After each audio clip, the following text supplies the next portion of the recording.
To Capture a Warrior, Logan's Legends, a Revelry's Tempest novel. Written by K.J. Jackson. Narrated by Anais Anara Chase. Chapter 1. Men of uncommon valor, each with a past to deny. Peerless, formidable, coveted. One man to unite them, this band of guards unlike any other. Western Spain, deep in the midst of the Peninsular War, July 1812. Rifle! The order thundered across the room, cutting through the echo of the last blast from the spent rifle the soldier was holding out. Bridget's look whipped to her father. Perched on his knees on the floorboards, his arms flew about him, gunpowder spilling as he manically measured and poured it into one of the 4 rifles scattered about his legs. He grabbed the ramrod, jamming a linen-wrapped lead shot deep into the barrel. Without looking up to her, he thrust out the Baker rifle to her, his other hand already reaching for the gunpowder to load the next. She snatched the rifle from her father's hands, her fingers clutching the still warm barrel from the last shot. Bridget ran across the room, her hands so quick to get rid of the rifle, she tossed it into the soldier's waiting hand, then snatched the spent one from his grip. He pulled the butt of the rifle to his shoulder, aiming out the window, his dark eyes trained on the cobblestone lane below. A dream. This had to be a dream. An hour ago she had been dressing wounds. They were supposed to be safe here. Safe. The lieutenant colonel had guaranteed it. But they weren't. And now they only had one man defending them against the oncoming French troops. What had made the building so safe as an infirmary, 2 stories high, built of dark grey stone and with sight lines in all directions above the neighbouring cottages, had also made it a target. It was the safest place in the village, also the most strategic. But this wasn't a dream. The stench of burnt gunpowder searing her nose, and the constant barrage of lead balls picking at the exterior stone wall just 2 feet away from her assured her this was horrifyingly real. Bridget stared at the man perched along the side of the open window. Careful, practiced, only a sliver of his body would show along the window's edge to the oncoming soldiers. His dark eyes intense. Unflinching as he set his aim, he didn't blink as a bullet tore into the grey stone next to his head, exploding shards of rock onto the side of his face. He was hard. He was war. And beautifully, tragically, the last thing set between her and death. A brutal, horrifying death. Within seconds of gaining control of the building, Boney's soldiers would dispose of her father. Of the 10 wounded men that were under their care in the adjoining room, most of them already touching death and of no help to them. Her they would most likely keep. Keep until her body had been defiled and ravaged and torn in 2, and then maybe, if she was lucky, they would kill her. She had accepted that possibility when she followed her physician father into this war. She had come willingly because her father depended upon her like no other. Her father was a physician that could actually save men with his abilities, not just blithely saw off appendages and let soldiers bleed to death like so many of his compatriots. Even as a physician, surgery was where he excelled, and he had taught her everything he knew. It would have been reprehensible for him not to serve the crown, to serve the brave men where he could. And that meant Bridget had needed to come with him to the continent, to this blasted war. Bridget's gaze locked onto the soldier's forefinger. The slightest twitch, and he slowly pulled the trigger. A slight nod was the only indication he had his target, his hand flinging out the empty rifle as he yelled again, his look not leaving the cobblestone street below. "Rifle!" Even though it thundered, the calm of his voice was like no other. Low, commanding, gentle as it cut into the acrid air of the flash of gunpowder. Bridget jumped, grabbing the stock of the spent rifle and spinning back to her father. She grabbed the next 2 primed and loaded rifles by the barrels, the metal of one of them burning into her palm as she rushed back to the soldier and shoved it in his hand. The soldier had burst into the building, running up to these rooms with 5 rifles bundled in his arms and a heavy satchel of ammunition in a knapsack. He dropped all of that to the floor in a frenzy, rushing from window to window, desperate for the perfect vantage point. Her father had gone to lock every door he could between them and the approaching French soldiers outside. But they had come, and they were getting closer. This soldier, a marksman of the highest order, had held them at bay for a half-hour, picking off Boney's soldiers one by one. But it wasn't enough. The cries, the French yelling below, filling her ears, was close, too close. They had made it to the corner of the building if the voices she heard were any indication. Crack. Another shot off. Screams from below. No matter how fast her father loaded the rifles, no matter how quickly she delivered them to the soldier, no matter how many men the soldier shot down, they were here. Bridget pushed another rifle into the soldier's waiting hand as she took the spent rifle.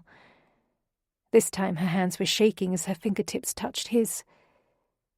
He hadn't looked at her, hadn't acknowledged her other than the legs that brought the rifles to him, but at that moment he paused, looking to her. His dark eyes, almost the colour of ink, pierced her. "You will survive this, lass. You will." She froze, his words hitting her. He told the lie so effortlessly, so calmly and without a hint of doubt that she wanted to believe him. Hell, she did believe him. Before she could move again, spin back to her father to retrieve the next rifle, he turned back to the window, squinting his left eye closed. Not a second passed before he shot. But as he opened his eye, lifting his head, he didn't immediately fling the rifle out for her to take. "Our forces, they're almost here." His mouth pulled back, almost to a terse smile. Bridget stepped to the side of the window, hiding her body behind stone as she searched through the peaks of the surrounding cottages. A flicker of movement, and she leaned forward to see a number of men moving along a far-off lane. With a wicked curse, the soldier shoved her away from the window, sending her stumbling. Another shot blasted into the stone of the windowsill where she had just been. Jagged flecks of stone sprayed into her eyes. Crack, crack, crack. More shots. And then a very distinct sound. A door slamming open. "Blast it to hell," the soldier swore under his breath, the first indication she had seen from him of any alarm. He stepped away from the window, pointing to her father. "All of them. I need all of them loaded now." He ripped his spent rifle from her hand and rushed to her father, bending down next to him, his fingers flying as he loaded it. 5. Damn it, 5 bloody rifles. I should have grabbed more. Crack, crack. The floorboards shook under her boots as another door below them crashed open. And then the terrifying sound of feet thundering up the stairs. Not looking at his hands as he loaded the last rifle, the soldier looked up to her father. "The window." With a nod, her father jumped to his feet and grabbed her arm, yanking her across the floor to the open window. The soldier followed him, juggling every rifle with him and lining them up on the floorboards in front of him. Her father stuck his head out the window, then quickly pulled himself back in, his panicked hazel eyes on her. His words flew in a frenzy. "Our forces are coming. You can make the jump, Bridget. You'll be safer out there than in here." Crack. A shot blasted through the lock of the door. The door to their room exploded open, the wood splintering. Bridget screamed, gripping her father's arm. "You can't—" Her words ripped from her throat as she went flying through the air. Shoved, pushed through the open window to fall through the air. Terror like she had never known seized her. Falling, falling, falling. She hit the ground. Chapter 2. The breath he gasped filled his lungs, blasting him into consciousness, blasting him upright. His hands flailed, searching for anything to clutch onto, and he opened his eyes only to see hazy light. Nothing but hazy white light. Hell. Not his sight. Not his eyes. Panic stormed him. His legs tangled in sheets, in blankets, his arms thrashed about, desperate for something solid. Sudden warm hands caught his bare forearm, clutching it, stilling it. "Hunter, calm. Calm." The soft voice slid as honey into his ears. A woman. "You are awake finally. But calm. Calm. You need to calm." His arms stilled. "Please, Hunter, lie down. Lie down and let me help you." Help? What did he need help with?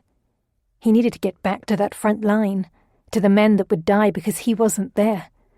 He was the one that had to help. He was the one with the vision, the aim, the gift. He choked on a gasp. His eyes. His sight. That was why he needed help. He couldn't see a blasted thing, just haze. The fingers on his arms pressed into the muscle. Then one of her hands left him, only to land on his shoulder. His body fighting defeat, fighting the damn bed he'd been forced into, he nonetheless couldn't resist the palm gently pressing on his shoulder and guiding him back down to the bed. It took long moments before his breathing slowed, and the insistent palm on his shoulder didn't move, didn't twitch until he stilled. "There, thank you." The voice reached into his mind, calming him where he couldn't calm himself. "Now if you will manage to lie still for a moment, I can tend to your head." Without waiting for a response, a flurry of fingers descended onto his forehead. He realized a thick covering of bandages had been wrapped about his skull. Quickly the strips of linen lifted away from his scalp as the woman spoke. "You do not know how relieved I am that you have awakened, sir."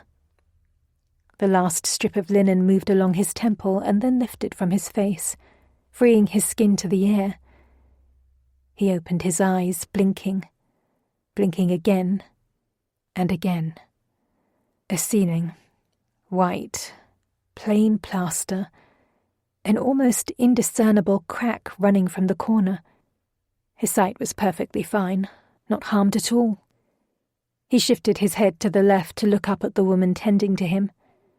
Her, the girl in the infirmary, the girl bringing him rifles, the girl with the wide green eyes and light brown hair, the girl he pushed out the window. She survived. She blinked, her green eyes piercing him. "You, sir, are not only a hero, but you have proved these so-called surgeons here very wrong, and for that I am eternally grateful." His mouth cracked open, and before he could talk, she set a wet cloth to his lips, dripping water into his mouth. Heaven. He took a moment to let the moisture sink into the crevices of his mouth, his throat. He opened his lips again. "You." A soft smile lifted her lips. "Yes."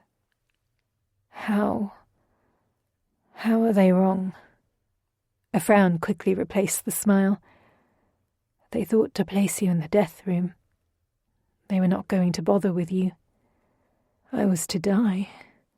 What happened to me?" She leaned in over him, setting the wet cloth to his lips again, and her voice dipped low. "There was the bullet along your skull, and then the bullet in your foot, and then the bullet that tore through your side. Between all of it, they did not think to give you a chance." He closed his eyes for a long breath. He moved the muscles in his arms, his legs, his torso, praying all of him was intact. He opened his eyes to her. "But then they did give me a chance." She nodded, her green eyes somber. "They did. I saw you when you arrived, and I watched where they were to place you, and well..."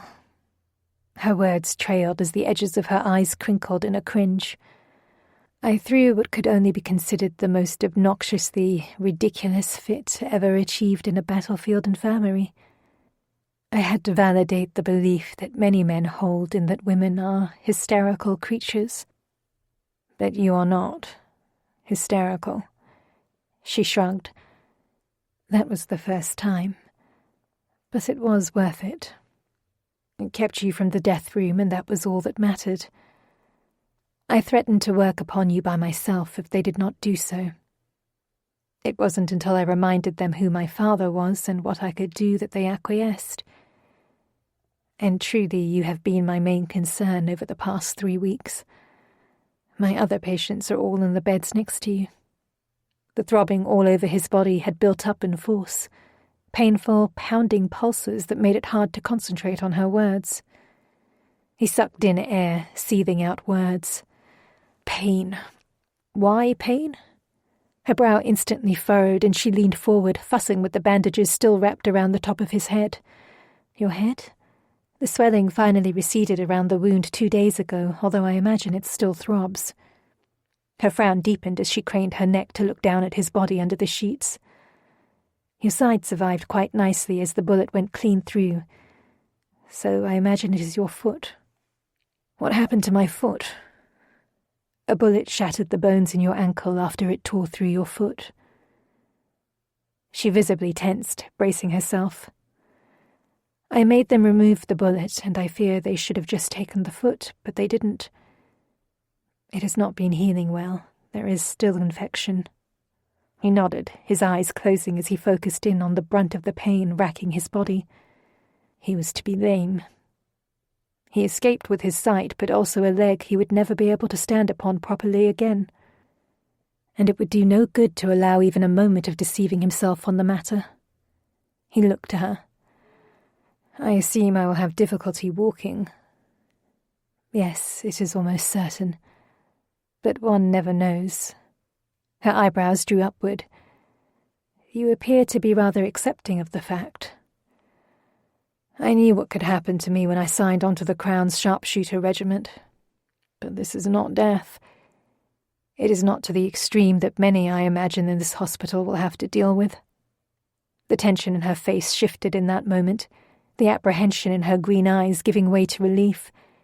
He imagined she dealt with men far too often that had lost a great deal, and that she often had to be the bearer of the news. Some men handled losing a leg, an arm, or a foot with grace. Most did not. And she would inevitably take the brunt of it. He was not about to add to that burden. Where are we? Safe, in a hospital by the sea. Her gaze skittered about. She'd stopped bracing herself, but didn't trust there wasn't an upcoming explosion. I should get fresh bandages. She stood, but Hunter couldn't let her out of his sight just yet. He reached out and grabbed her wrist. You fared your fall well. From the window. A cringe creased the edges of his eyes, and he nodded. Her left palm settled flat against the front of her white apron. Well enough. Your father? She looked up and out the window next to his bed as instant tears welled in her eyes. Tears that she didn't let fall. He did not survive. A knife went into his right lung. His fingers tightened around her wrist. I'm sorry I could not protect him. And the soldiers you were tending to. Her gaze dropped to him. All but one made it alive from the building. 2 others have since died. The other 7 are alive and recovering. Some already back on English soil. How did we survive? They breached the door. His eyes squinted shut, searching through the blackness for the memory. Shoving her out the window was the last image he could conjure of those moments. He opened his eyes to her. Her head angled slightly to the side as her green eyes searched his face. You don't know. He shook his head. I pushed you out the window. That is my last memory. She shuffled a step toward the head of the bed, looking down at him. By all accounts of the few injured men able enough to witness the scene, you saved them. You saved all of them. You were still moving, still shooting, still fighting after all 3 shots went into you. Her voice lowered. I was not pandering when I said you are a hero, Hunter. Mr. Crawford. And the men you saved, 3 of them were sons of the peerage, a grandson of a duke, sons of an earl and a baron. The crown is most grateful.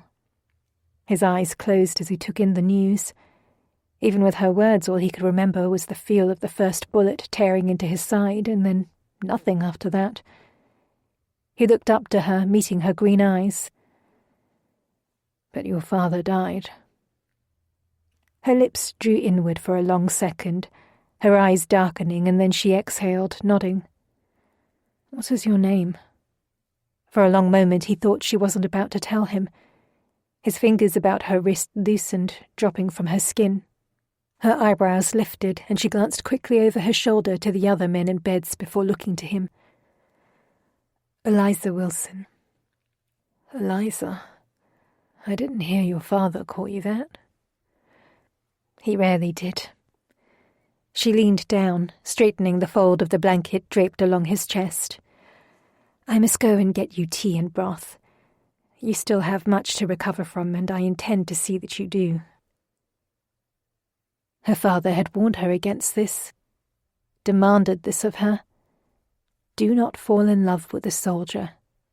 It had been simple. The one request, the one rule he had required her to adhere to.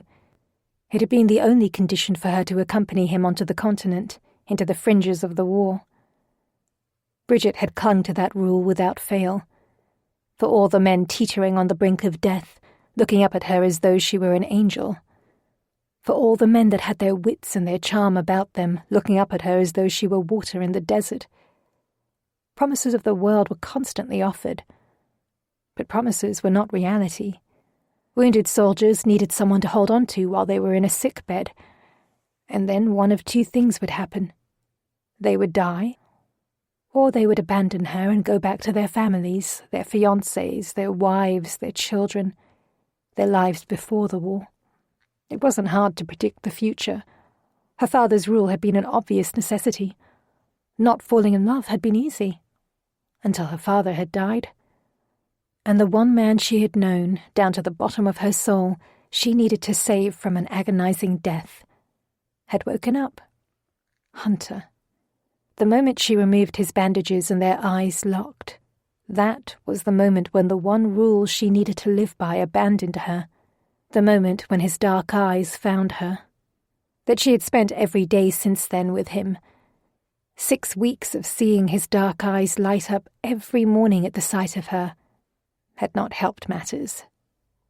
By his bedside, forcing food into him, changing his dressings, supporting his side as he took those first few agonizingly painful steps on his mangled foot, sitting outside in the sunshine with him, the brisk air of the sea whipping strands from her tight chignon into his face. For all of the pain racking his body, he had, since the first day he awoke, managed to smile over the pain, managed to put humor into his voice, covering much of what she could see right through. He wasn't just a hero that had saved her. He was a man with hopes and dreams and fears and curiosity. A man that could keep up the spirits of the men in the beds next to him, with his absurdly wry observations of the drudgery of life and death in an infirmary. And then the pain in his eyes had lessened, and in its place a heat had started to radiate from his dark eyes when he looked at her. She saw it, even though she had attempted to ignore it for a solid week, even though he never insinuated anything untoward. She saw it, how his look studied her every movement with intensity as he listened to her. His dark eyes with the silver blue flecks in his left iris revealed everything. Revealed how his hands, his mouth, his body wanted her.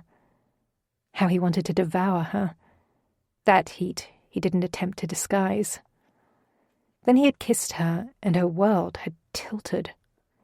Every fiery look, every time his skin brushed hers, all she could think about was the next time they could find a secluded spot by the ocean, along the back walk, anywhere he could wrap his arms around her and make her heart thunder.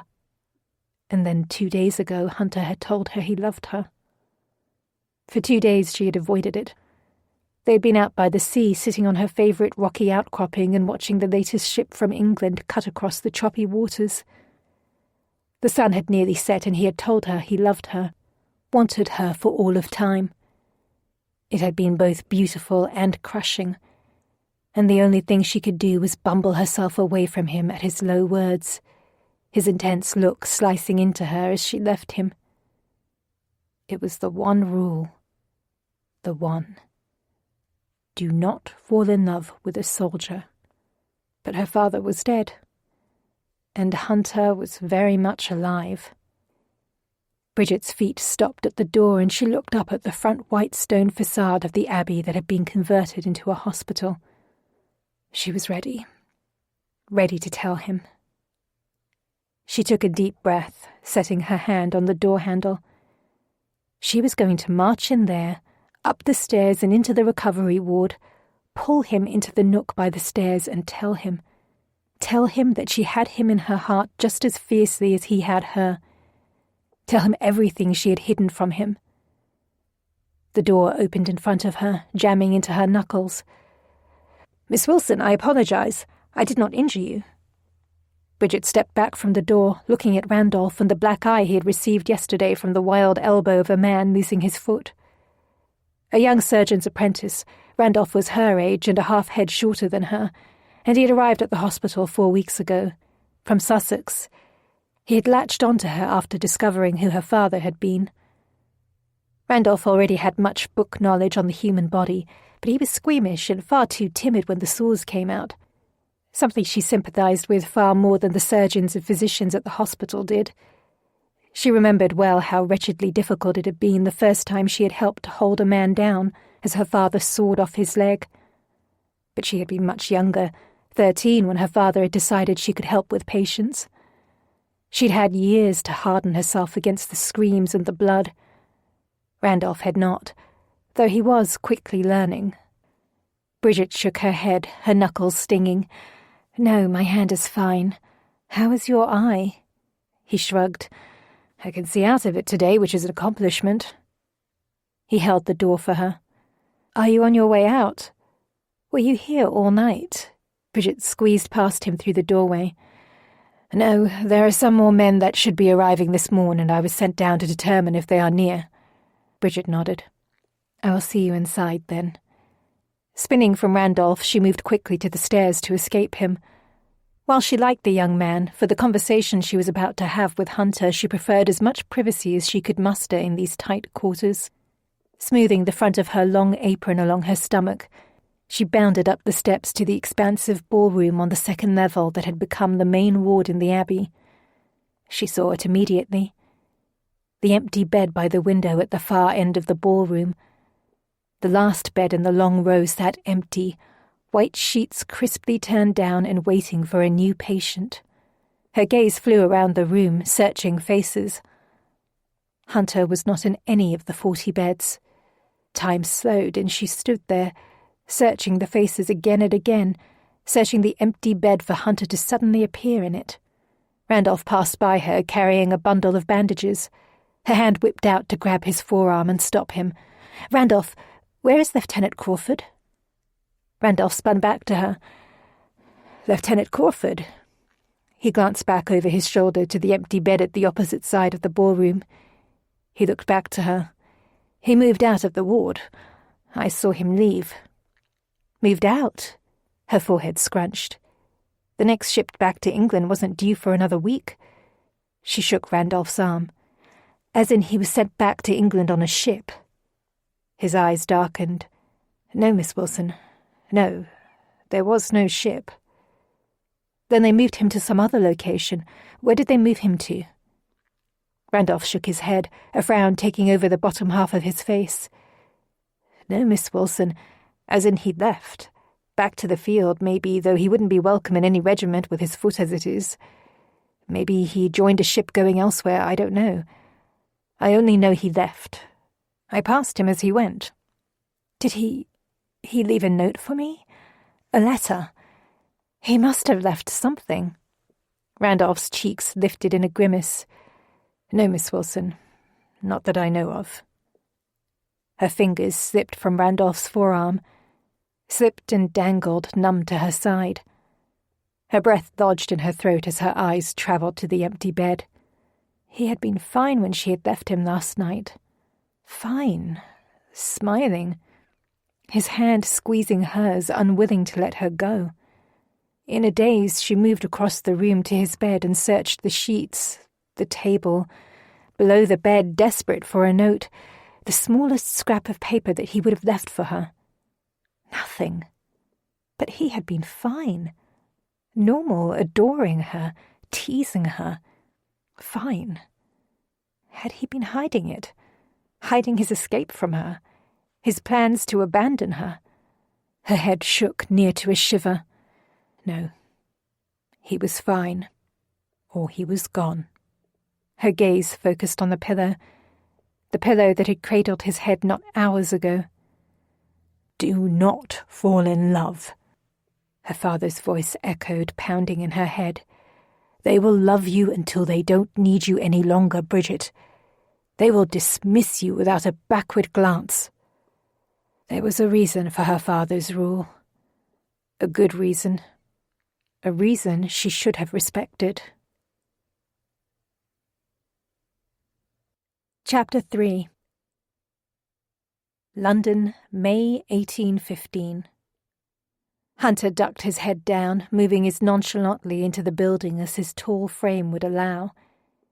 He closed the door behind him softly, not that the noise of the brittle hinges could be heard over the coughing moans filling the space.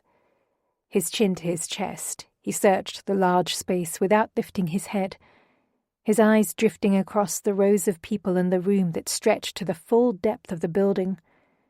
Cranesville Hospital. Mayhem in the extreme. People jostled about, some well ones tending to the sick or injured next to them.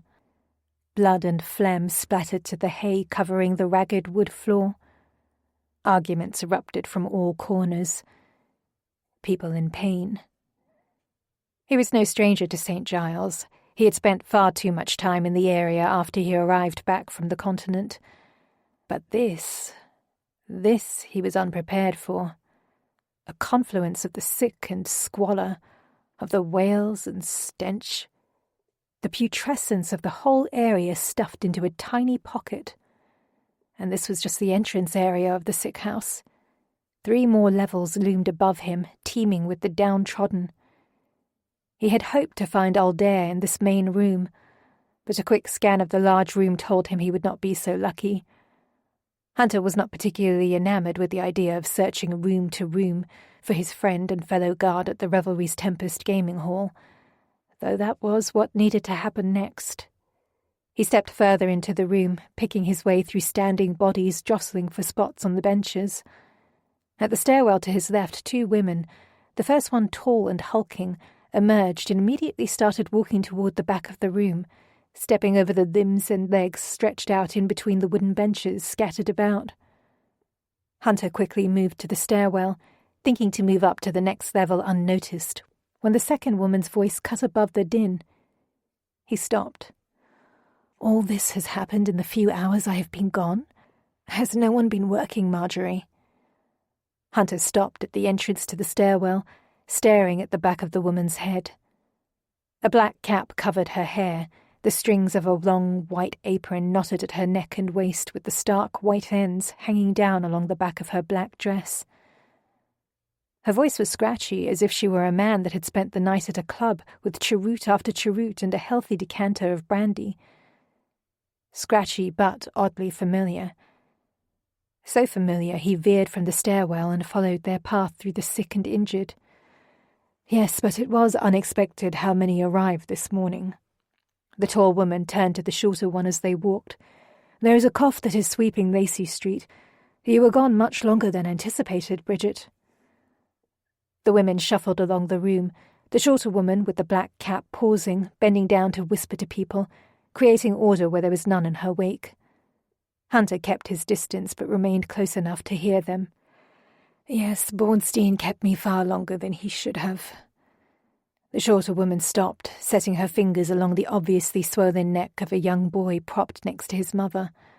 Poking and prodding, her words didn't stop, but I needed to convince him of the need to purchase the adjoining building as well so we don't continue to have to dig out of chaos such as this. Will he do it?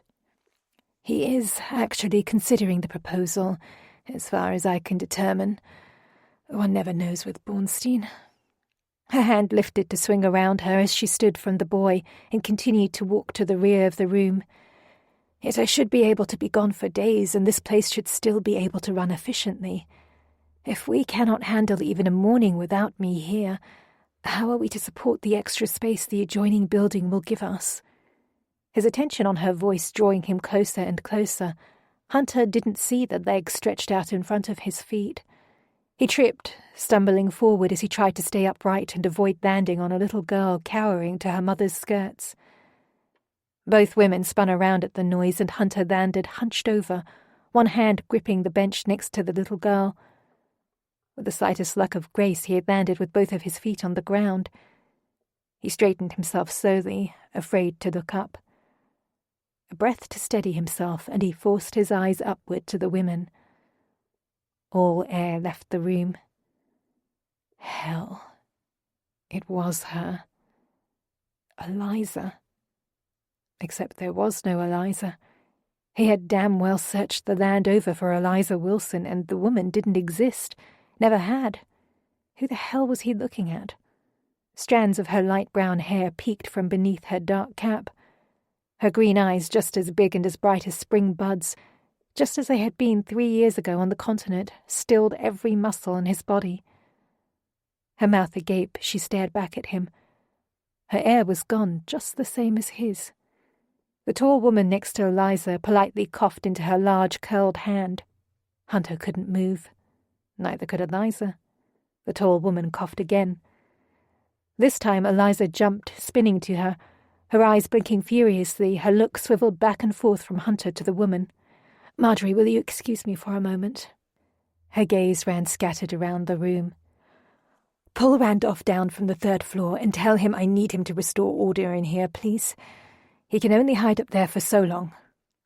Without another word, Eliza turned stiffly to Hunter and nodded toward the stairwell, then silently brushed past him.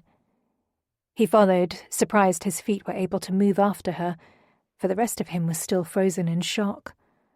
Up 3 flights of stairs, and then Eliza walked down a long hallway in front of him. Floorboards were popped askew in the corridor, reaching up to trip him. Eliza's fast strides didn't leave him margin for the slow and steady gait he usually maintained. Had to maintain. At the end of the hallway, she opened a door and disappeared into a room.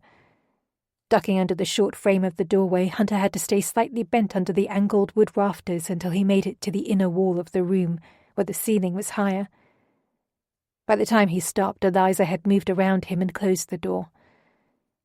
She now stood, her back to him, both of her hands clutching the doorknob. The slight set of her shoulders lifted up and down with each breath. Her breathing was rapid. Just as rapid as his. Good. He wasn't imagining this. He wasn't dreaming this. She was just as jolted with this as he was. Eliza. She spun around at her name, her hand flying up to stop his words. You left me. You abandoned me, Hunter, and now you show up here, alive and healthy? His head snapped backward. Alive? Of course I'm alive. When did I die? Her trembling hand fell from the air, her arms wrapping around her middle as her breath left her in a stuttering exhale. Her legs giving out, she fell back against the door, sliding down the length of it to rest on her heels. The crown of her head tilted back, clunking onto the wood as her eyes squinted closed. Hunter forced down the instinctive need to step to her, to scoop her up from the floor and crush her into his chest. Her head shaking, a visible tremble ran through her body before her eyes cracked open. Her green eyes glistened with unshed tears. It took a long moment before her look dropped to him and she hiccuped a breath. "They said you were gone, left to nowhere. So I always think of you as dead. Buried. I had to. Dead. On the coast. Yes. I couldn't bear it that you abandoned me. Death I could accept." She shook her head, her full lips straining, pulling inward before her next words. It is you, isn't it, Hunter? I can't... Tell me. Tell me something that is you, so I know it's truly you. He stared at her, his look unwavering and his feet refusing to step to her. His eyes dipped to her arm wrapped around her waist. I know how you got that long scar up from your left elbow. I know why it exists. She blinked, an instant gasp parting her lips. Hidden to the world, he knew the jagged white line of skin running along her upper arm was from a shard of glass tearing into her skin when he pushed her out that second-story window in Spain. He knew it. She knew it. She nodded, belief finally starting to filter into her green eyes. Belief and anger. Alive. But you left me. You abandoned me just when... The word petered to nothingness, her breath not willing to support more words. I left you word, Eliza. A letter. A long one. The boy swore he would get it to you. They requested me in an encampment down the coast to train several marksmen. I was well enough, and they desperately needed a man. By that time I could sit up, hobble about at the least, so I did it.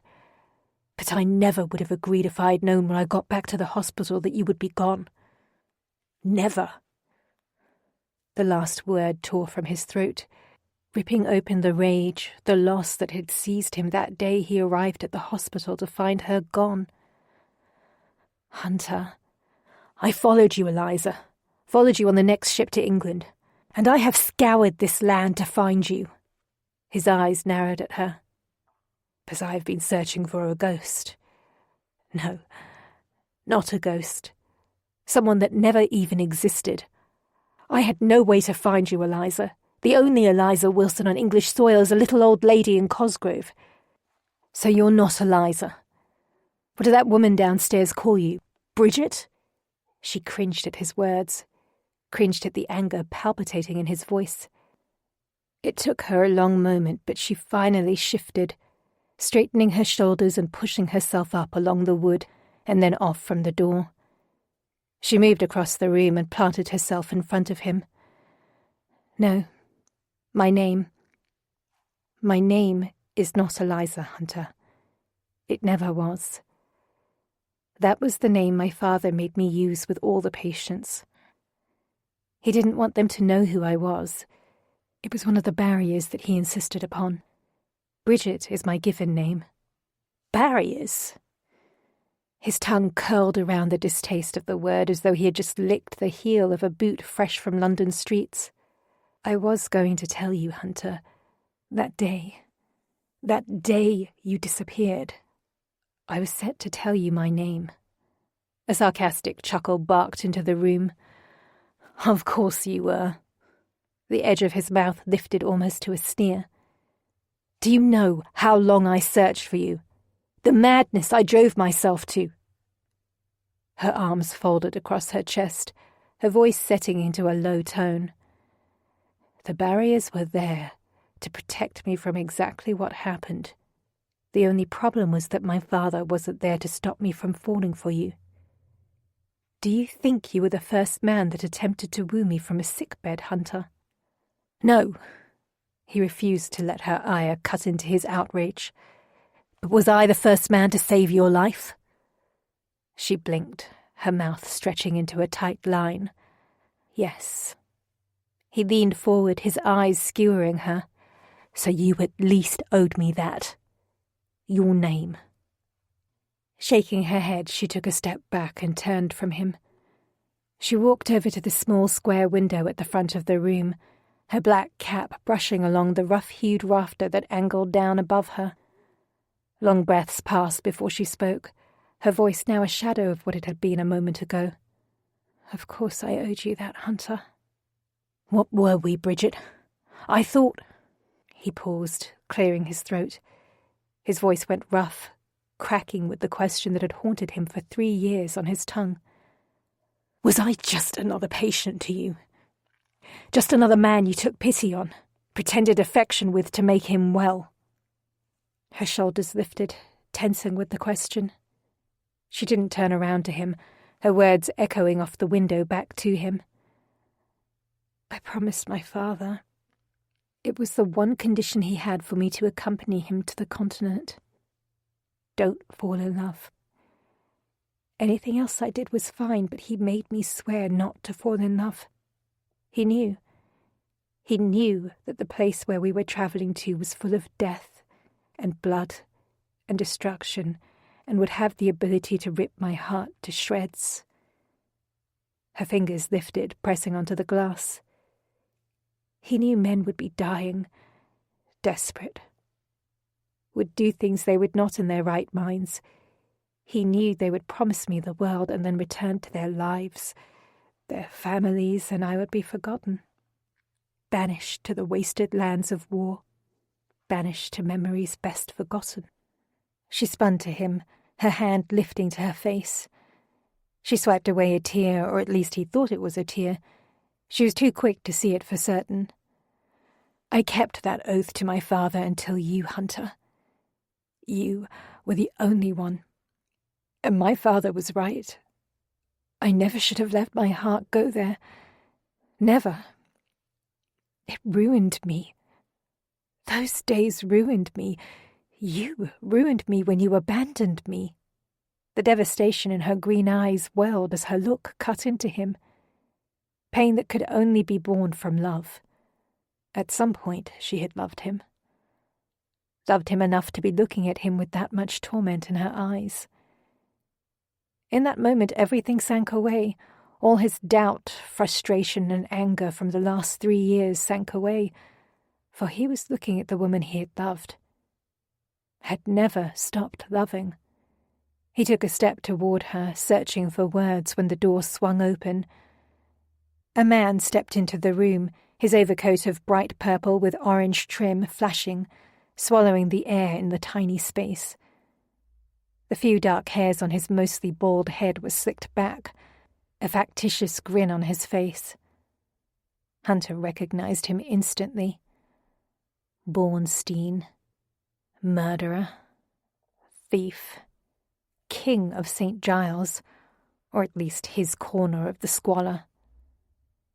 Too many of the guards at the Revelry's Tempest had tangled with him over the years. Bridget jumped in front of Bornstein, a calm indifference sweeping her face. The pain Hunter had just seen a moment ago in her eyes vanished behind a pandering smile. "Mr. Bornstein, this is a surprise visit." Bornstein's beady eyes only rested on Bridget for a moment before he looked at Hunter over her shoulder. "I come to see the adjoining building ye be insisting upon, and I imagined ye would want to guide me through your vision for the place." She nodded. "That is very kind of you to be so responsive. Yes, we should go." Bridget's smile went wider, the indulgent but distancing smile Hunter had seen countless times on her face as she talked to overzealous suitors attempting to woo her from their sickbeds. A flash of doubt snaked around his chest, squeezing it. Had she always looked at him like that as well? Maybe he didn't remember the truth.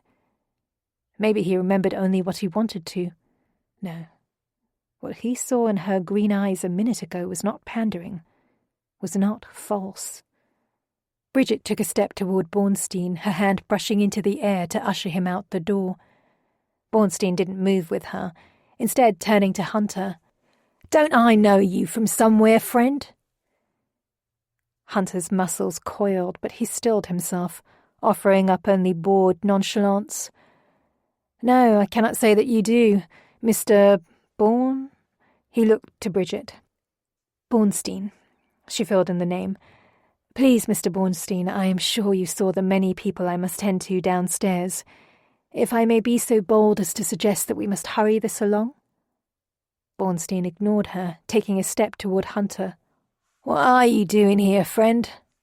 What was he doing here? Damn it, he almost forgot. Aldair. "I was just looking for my cousin, Aldair. I lost him last night during a brawl on Russell Street. I thought I saw him take a knife, and I was told that if he was injured, there was a chance he stumbled into here. I was just speaking to Miss—" He looked to Bridget, realizing she never told him if Wilson was truly her family name. "Morton." He looked back to Bornstein, meeting his beady eyes. "I was just speaking to Miss Morton about the rooms here I may have missed in my search, and where I might also search for him in the area.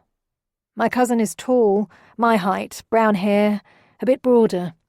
He has a scar that runs along his left cheekbone." Bridget's eyes widened at his description.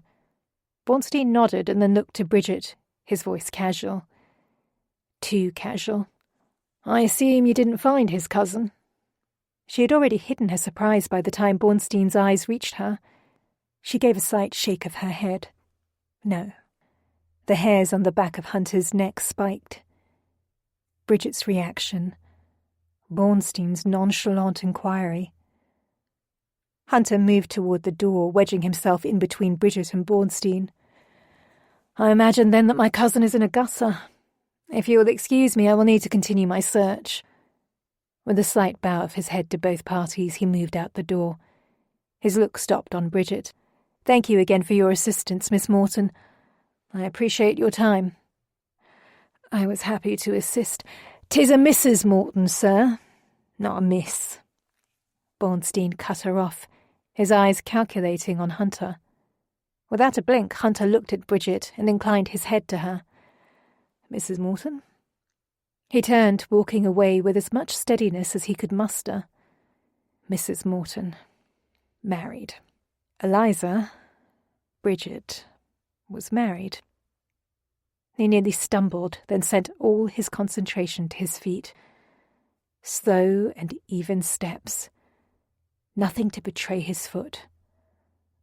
Nothing to betray the frenzied fury pounding through his veins.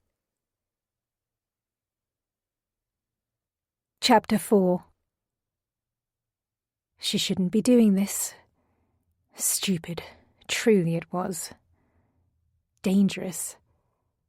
But she would risk anything to see him again, to prove he was real, alive and not dead as she had come to believe in her mind.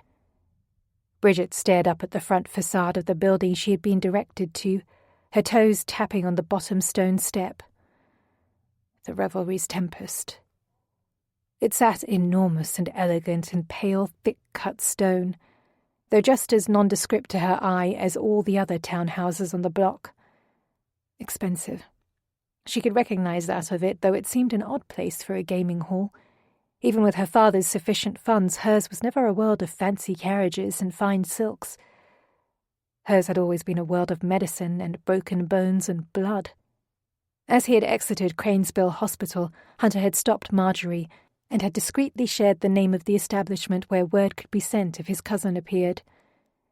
She had taken that name to her neighbour, old Mr. Hapson, a hack driver who knew every street and establishment in London, and this was the address for the Revelry's Tempest that he had directed her to. A deep breath she didn't realise she was drawing in sank into the bottom of her lungs, tangling with the churning pit of her stomach. Stupid. Dangerous. Necessary. She tilted her head back to see up past the front edge of her bonnet. Why would Hunter ask for word to be delivered here? Did he own this place? Work at it? She had no idea what Hunter would have moved on to after the war. He had talked about perhaps purchasing a swath of land in Yorkshire to farm and raise sheep after he had sold his commission, or possibly moving into trade, or becoming a gamekeeper, just as long as he was in the wild, not in a city like London. He apparently hadn't meant any of it, for he had landed exactly where he swore he would not. Her lips drew inward as she debated between the front and the rear door in the waning evening light. The place was obviously alive. She could see people flitting about in the windows, preparing for some sort of event, lighting candles. Her head dipped and she picked up her feet. Rear door. It would cause the least offence if she was wrong about his status. She moved around to the alley. Walking past the spacious mews, she cut in along a narrow corridor hidden from the expansive garden that filled the rear courtyard behind the building, to find the rear servants' entrance to the house. Within minutes after knocking, she was trailing behind the most stunning man she had ever seen. Short dark hair atop chiselled features, with mesmerizing steel-grey eyes. Her tongue had frozen against her teeth when he had answered the door. After pinching herself to interrupt her own stare, she'd managed to stutter out her request to see Hunter. In silence, the silver-eyed man led her down the rear staircase and deposited her in a large room. The raw walls of grey stone, the wide, curved fireplace, the dark furniture and sideboard lined with decanters of dark liquid told her she had been shown into a room for men, and only men. Her nose wrinkled. Vestiges of pipes and cheroots in the air swirled with the lingering trail of brandy, maybe whiskey. The smell held fast to the thick wood of the table that centered the room. Everything in the room sat large and heavy. Even the dark black marble on the sideboard that held the full array of spirits was positioned higher than normal. Chairs were scattered to and fro, all with a wide seat and sturdy legs. A domain of men, if ever there was one. The stunning man turned to her, his steel eyes looking her up and down. "You said you have information Crawford needs." Bridget nodded. While she hadn't given this man any more detail than that, she got the unsettling feeling that his silver eyes saw everything about her true reason for coming here. "It is urgent." She nodded again. "I will send Crawford down." He disappeared out the door, leaving Bridget to stand in the room, her fingernails digging into her palms. It was long, too long for her frayed nerves, before she heard boot steps on the stone floor echoing down the corridor to this room. She turned to the doorway, her breath held. Hunter turned the corner, stepping into the room before he spotted her. He halted on sight, jerking to a stop. He was real. Not a dream. That fact alone stole the breath from her lungs just as it had hours ago. She hadn't just imagined him appearing out of nowhere this morning, hadn't set his face onto some random man in her mind, hadn't spotted him along a crowded London street. It had happened enough times in the past years, all of those imaginations, that she could no longer trust herself, trust her own eyes. There had been far too many sightings of this man that she could not force to leave her mind, her soul. No matter how hard she had tried to forget him, his face was always there to haunt her. The scar on his left cheek. His dark irises with their rogue silver-blue flecks set as juxtaposition against the strong angles of his face. For even as dark as they were, his eyes softened the hardness of him and allowed her to look beyond the unbending warrior that had once saved her by pushing her out a window. Eyes that now stared at her with disgust. She pounced before he could back out of the room, jumping to within an arm's reach of him. "You need my help, Hunter." His hand flew out between them as he took a step backward. "I don't want your help, Mrs. Morton." She exhaled a long breath, realizing why the disgust had manifested on his face. "This is about what Bornstein said." He stared at her, the hard line of his jaw betraying his silence with the slightest flex. "It's not true." His stance widened, his arms crossing over the layers of his crisp dark coat and waistcoat. "And I should believe you because you have always been so honest with me." Her eyes pinned him. "You should believe me because of who you once were to me." His lower jaw shifted to the side. "It's not enough, Bridget." "Do not be daft, Hunter." She waved her hand in between them, the reticule strapped to her wrist swinging through the air. "Of course I'm not married. Do you think my name is the first lie I've ever told to protect myself? If I was working in St. Giles and I was unmarried, what do you think would happen to me? How do you think Bornstein would see me? Use me?" A slight cringe creased the edges of his dark eyes. He recognized full well what would happen to her as a lone, unmarried woman in that part of London. "And just what are you doing in St. Giles, Bridget? Why would you go there? What are you doing with Bornstein? Stop, just stop, Hunter." Both of her hands flew up, her palms to him with her fingers stretched wide. "I can explain all of that. I will explain all of that, but you need to come with me. Come now while he is unguarded." "Who?" "Your cousin. He's at my hospital. He has been since last night." Hunter's clasped arms dropped to his sides. "His what?" He was there when you were there this morning, but I couldn't tell you. Not in front of Bornstein. His men brought your cousin in last night with a knife wound and have been guarding the door. You said his name is Aldair, correct? He told me his name when I finally got back to the room they put him in. Hold, Bridget. His words barked into the room. You knew Aldair was there and you didn't tell me. Yes, I recognized him from your description and I lied. Yes, I lied again, Hunter. She reached out and grabbed his arm. But we don't have time for that. There are no guards with Aldair at the moment, so you need to come and get him before more of Bornstein's men arrive. Blast it, Bridget. She looked up at him, her eyes narrowing. Exactly. So are you coming back with me or not? Lifting the lantern, Bridget rose to her toes to muffle the sound of her boots on the third-level corridor. She looked over her shoulder to Hunter and jumped. He was close. Too close. She hadn't heard him move in behind her, his body a wide, hard shadow protecting her. She remembered that feeling, remembered his chest along her backside. The safety of it, not the time for memories.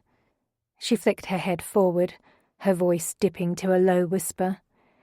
He's at the end. This level is Bornstein's territory. Except for my staff, his people, mostly men, are the only ones allowed here. She didn't wait for a reply, hurrying along the hallway with as much stealth as she could. At the end of the hall, she stopped at the door and handed the lantern to Hunter. Her hand dove behind her apron, finding the metal keys hanging from a belt about her waist.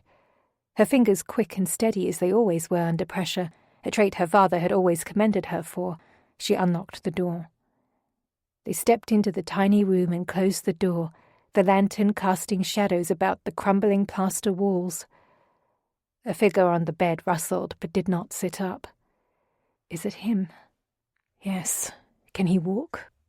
Hunter's whisper was in her ear, his breath warm. Possibly. With help.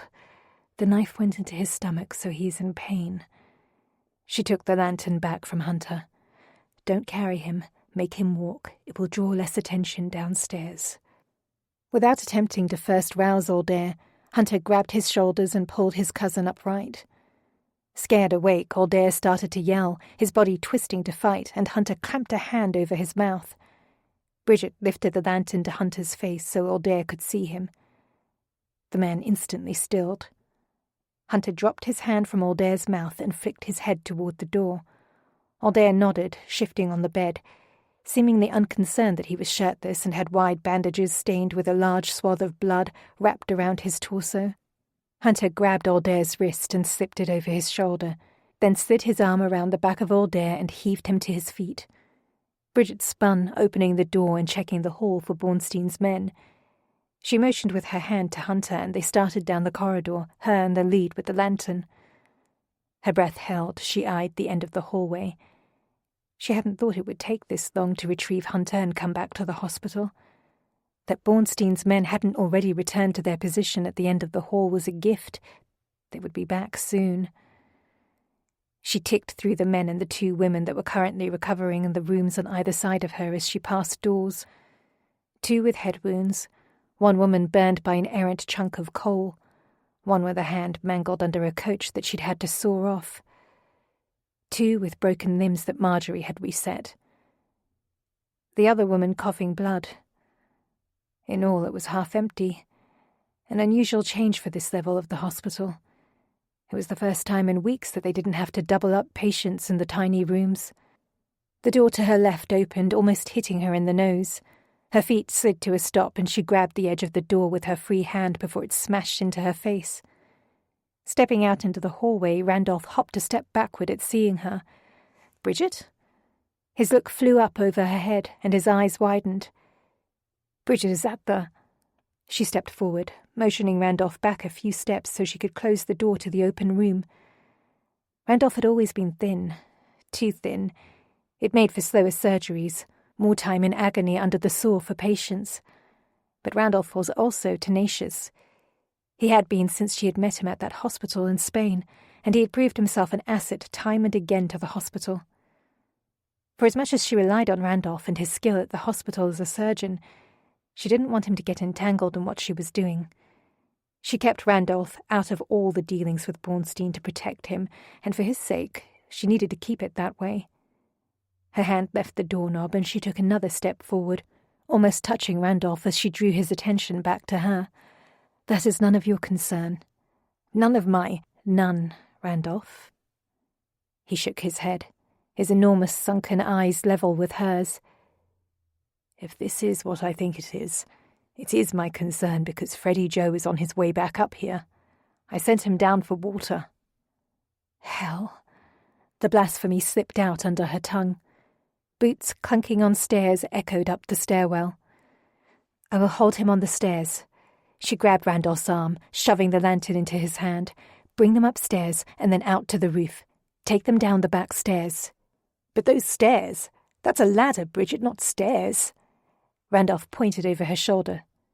"Will he make it?" Bridget glanced back at Aldair. The man was slumped into the side of Hunter, his eyes closed. For all intents, Hunter was holding up Aldair's full weight. Her eyes met Hunter's. "We don't have a choice. He'll make it." Hunter said the words with simple determination. She didn't question him, didn't have time to question him. She whipped back to Randolph. "Do this. But Bridget, do this, Randolph." Before he could argue, Bridget scooted past him and turned into the stairwell, her steps speeding as she descended. She needed the speed for what she was about to do. At the bottom of the second flight of stairs, she rounded the corner at full speed and barreled into Freddie Joe. They both went flying, tumbling, the water pail flipping and splattering onto the walls, stairs, them. She landed on top of Freddie Joe for one short second, but their momentum sent them rolling, tumbling down the stairs in a jumbled mess. They clunked to a stop as they hit the wall at the bottom of the stairs with Freddie Joe on top of her. The beefy mass of Freddie Joe smothered her against the floor and the bucket wedged under her head, twisting her neck in a way it should never be twisted. He growled, moving, trying to untangle himself. Bridget was stuck in blackness, not able to breathe, locked into position until he moved off of her. "Shit, woman! Shit!" His swearing repeated over and over, raging harsher with every breath.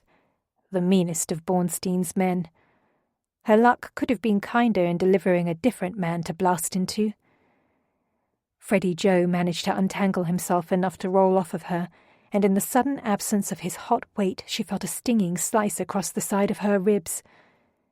His weight flopped heavy onto the floor beside her. The lit sconce at the bottom of the staircase cast a deep shadow over his mound of belly. "Shit, woman! Hell! Mrs. Morton." The brutal scorn of his voice lessened. "I didn't see it be ye, Mrs. Morton. Are ye hurt?" The instant reversal of the ire in his voice almost made her chuckle. Almost. Chuckling was hard without proper air in one's lungs. For as mean as Freddie Joe was, he was still terrified of Bornstein. Everyone was. And Bornstein liked her safe. She gasped a breath, heaving for air that would make it no further than her throat. Freddie Joe bolted upright, swinging his heavy form around in the tight space to get to his knees. He hovered over her, his eyes wide in panic. "Shit, Mrs. Morton! He be hurt!" She waved her hand, attempting to calm him, but every breath she tried to suck in and could only wheeze just aggravated him more. His look flew upward. "Randolph, let me get the sir." Her hand whipped up, grabbing his threadbare jacket as she gulped air and squeaked out words. "No, fine." A wheezing breath. "Just wind." Another scratchy breath. "Lungs. Just lungs. Fine." He looked down at her, then glanced up, unsure what to do. She tugged on his jacket. "Up. Help." He nodded and set his hands under her arms and lifted her, flicking the bucket out from behind her and then setting her against the wall next to the stairs. "I'll get Randolph." Hiding the wince determined to stretch across her eyes, she shook her head. "No, I am fine.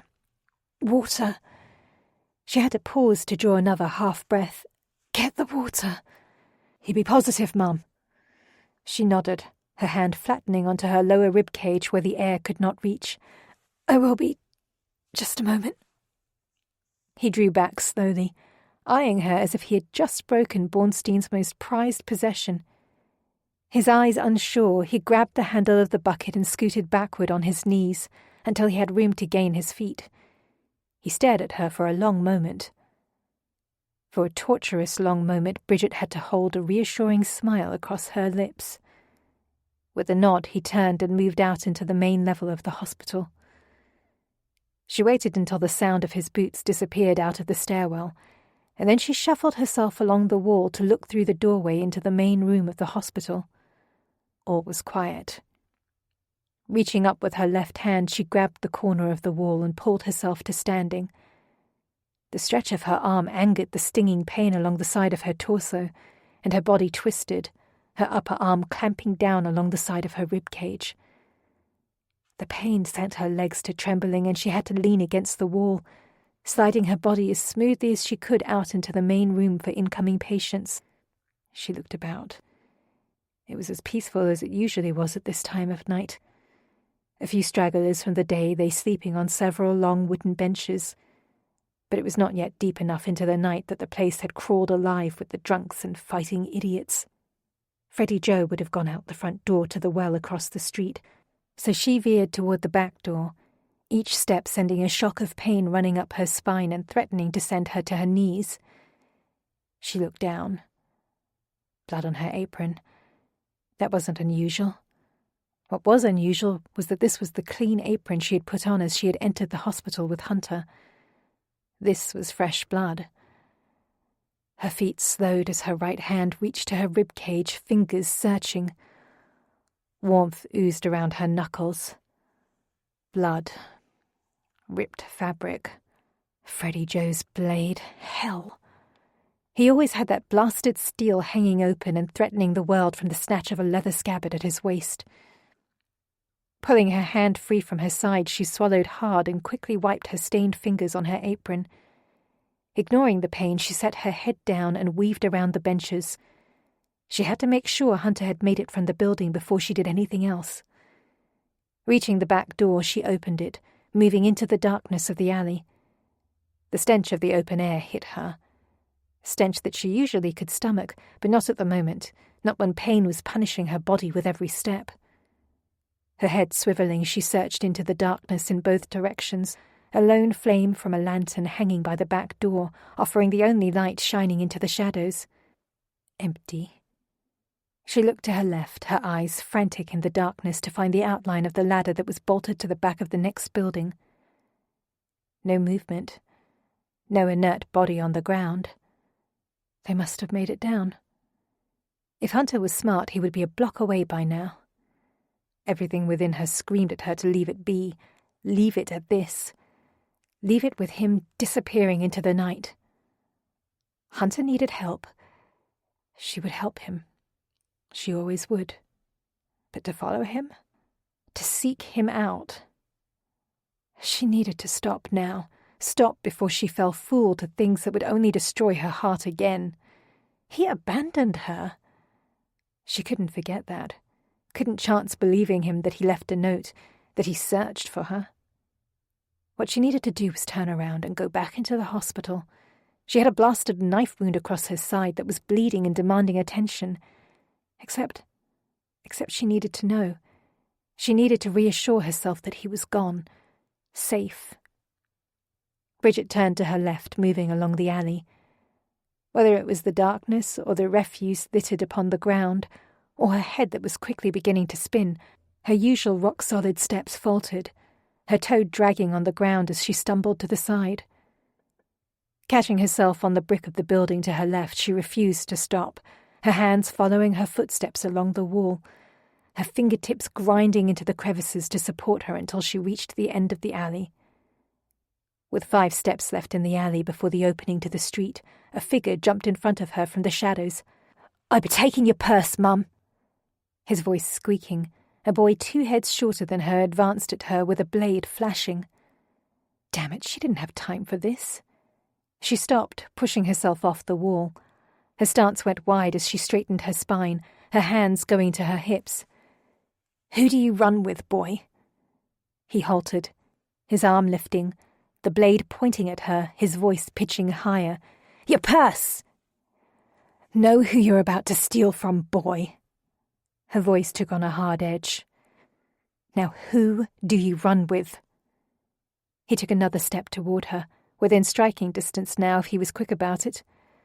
The nowheres, boys. Now your purse. Don't make me cut ye. Bridget stifled a sigh.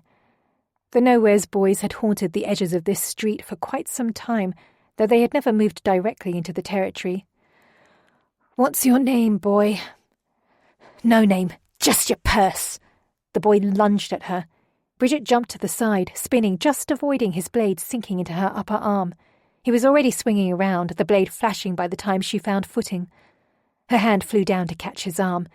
Just before she reached him, his body lifted and flew through the air, flew away from her, flew and hit the wall. A scream ripped through her throat and she spun to her right to see who had just sent the boy through the air. But she spun too fast, the movement sent a flood of stars into her eyes, her head fading into blackness. When she opened her eyes, Hunter was looking down at her, his face shrouded in shadows. But even in the darkness she could see fury lining his face, remnants of the warrior that had saved her in that Spanish countryside village years ago. Her head snapped backward, almost stung by the ferocity emanating from him. Then she realized she wasn't holding her own weight up. Hunter had his arm around her lower back, holding her upright. Her hands flew up, pushing at his chest, her voice hissing in a whisper. That was not necessary. She flung the top of her head in the direction of the boy, now crumpled in the muck of the alley. Now I'll have to stitch him together tomorrow. The boy?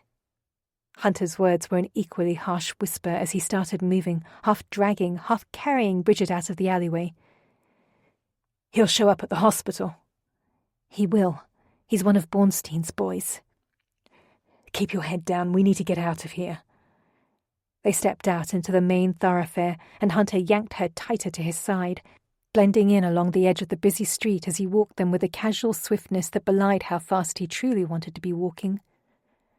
Her toes only touched the ground every third step as Hunter's iron grasp around her waist told her exactly how much he needed to get her out of Bornstein's domain. His fingertips jabbed into her belly, ripping the knife wound from earlier open even further. The searing jolt of pain made her yelp, her hand wedging up to push free of his grasp. His fingers dug tighter into her side, his voice a deadly whisper. Bornstein's outside by his carriage. Don't look up. Don't shove. Bridget sucked in a wheezing breath and ducked her head, her chin knocking onto her breastbone. Every step sent a slicing pain across her side. Her eyes squinted shut as she tried to stem the wide circles her head was determined to spin into. 1/4 of a mile, 5 cross streets away, Hunter's feet finally slowed, his grip around her back easing. His support suddenly gone, her knees buckled the moment her feet were solid on the ground, catching her own weight. She fell away from Hunter, clunking into the glass pane of a milliner's shop. Bloody hell, Bridget! His hand went to her shoulders, yanking her upright to face him. The light from the lantern by the shop's door lit his face. All 3 of his faces. Her eyes flickered from face to face, attempting to figure out which one she should be looking at. In all his faces, his dark eyes seared into her, concern evident. Bridget. I have to sit down. She had to swallow 3 gulps of air before she could get further words out. My side. Your fingers. It is not that dire, but... sit. His face disappeared, dipped out of her view. Just as well, her eyes didn't want to stay open. He popped back up into view, looking directly into her face before she could close her eyes. Is that blood on your side, Bridget? She nodded, her head bobbing out of control as words tumbled from her lips. A blade hit my side. Your fingers tore it. It is not that dire. Hell, Bridget. She had the distinct feeling of air rushing up her skirts, of her legs swinging into the air and then nothing. Floating, warm and comfortable. She settled her head into the warmth and closed her eyes. For as long and as hard as she fought for everything every day, fought for the hospital to exist, fought to save the lives of innocent children, of innocent women, fought the sneers, fought for more funds, fought for more medicine, fought every man coming through her doors and trying to take over, fought to not feel. For all of that, the constant state of battle. This was different. So very different. Something she hadn't felt in years. Safe. Calm. Not one part of her wanted to fight it. She let her eyes drift closed. Chapter 5. His gait changed.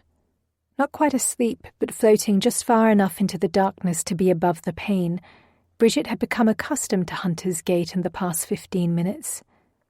A long stride, a distinct jerk in his body as his weight shifted. A short step, long stride, jerk. For what had been the mangled mutilation of his ankle and foot in Spain, the change in his gait was slight, probably unnoticeable if one was merely observing him. But in his arms she could tell how his body moved around her. He was solid, steady, but she knew her extra weight in his arms was straining the rhythm he had become accustomed to compensating for with his foot. Now he was moving upward, a short stride, shift to the left, a grunt as the next foot landed. Clunk. Stairs. Stairs would be difficult with his foot. She had allowed this too long. She opened her eyes, her mind settling fully back into her head, settling fully into the pain that sent sparks of fire along every nerve in her body. She looked up. Even at this angle, she could see the deep lines creasing around Hunter's dark eyes. "I can walk." He didn't look down to her. "Can you? Why didn't you tell me you were bleeding, Bridget?" His boot clunked onto a step and his mouth tightened with a grimace. "I can walk, Hunter." His arms tightened around her torso and legs. She stifled a sigh, looking about under the light of the moon shining in from a window at the top of the stairs as he ascended the last 4 steps. The staircase was simple, a handrail of smooth walnut, simple balusters, and the wall along the stairs was barren, no paper hangings adorning the white plaster wall. Plain as though he had taken her to an empty house. At the top of the stairs he turned to the left, walking to the last door of the short hall and entering a room. Hunter brought her to a dark blue wing-back chair set next to the fireplace and gently set her down. Only moonlight from a half-open window filtered into the room. He stood, pulling his shoulders back as he stretched. That he had been carrying her for almost a half hour and barely looked winded was impressive. He always had been strong. For as many times as he was given up for dead, by the soldiers in that village, by the surgeons at the hospital, he was strong, a survivor every time. She remembered that in a rush. His strength was unmistakable. Even when he had been sitting in a sick bed, she had never once thought of him as weak, not for a moment. In the shadows of the room, his dark eyes went to her and he pinned her with a look. "What is the immediacy? Do we need to do this by a lantern, or can I start a fire?" "Do what?" "Attend to your wound." Her hand went to her left side as she searched her blood-soaked dress for the torn opening. "Are you to get a surgeon?" "You said it wasn't but a slice." "I don't know what it is." She shifted in the chair and couldn't hold back the cringe the stab of pain caused. "The only surgeon I trust is occupied at the moment, but I will get him if needed." He eyed her for a long moment. "Or we can handle this. You have all the skills of a surgeon and can tell me what to do." She nodded. Just because it was her pain didn't mean she needed to pull a surgeon away from some other poor soul. She flicked her hand toward the mantel, leaning back into the cushion of the chair to curl around the pain in her side. "Then a fire will be helpful. The more light, the better." Her muscles tightened against the shards of agony slicing into her body from her side. She couldn't close her eyes again, not unless she wanted to enter darkness that would take hours to escape from. Hunter moved quickly in front of her, cuts of timber over the coals, The tinderbox out and flames started before she could gain enough strength to readjust herself on the plump chair she was quickly staining with blood. He stood, his dark grey eyes assessing her, his look landing on her hand, clutching her bloody side. Water, cloth. Do I need anything else? It will be enough until I see how deep the cut is. He moved across the room, his boots clunking along the floorboards. She didn't have the fortitude to wedge her body forward and watch where he disappeared to, so she stared at the fire, watching flame after flame come to life. Within a few minutes, Hunter reappeared, balancing a wash basin, pitcher, and a mound of white cloth draped over his arm that he set down next to her feet. He had removed his black coat and waistcoat, and had folded the sleeves of his white linen shirt up to his elbows. Lean forward. Still clutching her wound, she shifted, doing as told. There was no energy left in her to fight what needed to happen next. Hunter worked down the row of buttons along her spine that held her serviceable black cotton dress in place. He untied her apron, then pushed her dress down and helped her tug her arms free from the fabric. Moving to her short stays, he loosened the laces and then let them drop to her lap. Only for a moment did his fingertips pause on the tips of her bare shoulders. Then he gripped the simple straps of her chemise and without preamble, without warning her, he slipped them down her shoulders. They both knew it needed to happen in order to tend to the wound. But she was startled at just how he had done it. The unique kindness and the direct matter in which he stripped her, giving her no room to protest, no apologies. She had always envisioned the first time Hunter stripped her, the pads of his fingers trailing along her skin, the torture of the slow pace as he slipped down her dress, her stays, her chemise. He had always cherished her body, every touch in what limited moments of connection they could make at the hospital grounds in Spain. This was nothing like her imaginations. This was necessary, pragmatic, nothing more. Even with that, modesty forced her to lean further forward, hiding her front side from him as her chemise settled about her hips. A blush she couldn't control warmed her cheeks, juxtaposed to the shiver that ran across her bare back. She was grateful for the heat of the fire, even as she loathed the flames for how they lit her bare skin. A piece of white linen clutched in his hand appeared in front of her face. "Drape this in front of you. I can see the blood, Bridget, and I don't think we have time for prudery." She took the cloth from his hand, wedging it awkwardly in front of her breasts as she sat upright. She looked down at her throbbing side. Her mouth went dry, her head instantly light. The cut the length of her hand along her rib cage. Blood still oozed from the open wound. She winced with her next breath. Actually witnessing the root of her pain made the throbbing all the worse.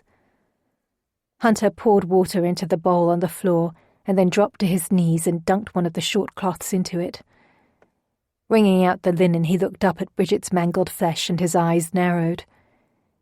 He lifted the wet cloth, setting it to the length of her wound, his large hands managing to be gentle. "Stop." Her fingers went onto the back of his hand. "I can do it." "No, you stop, Bridget." He glanced up at her, his gaze hard.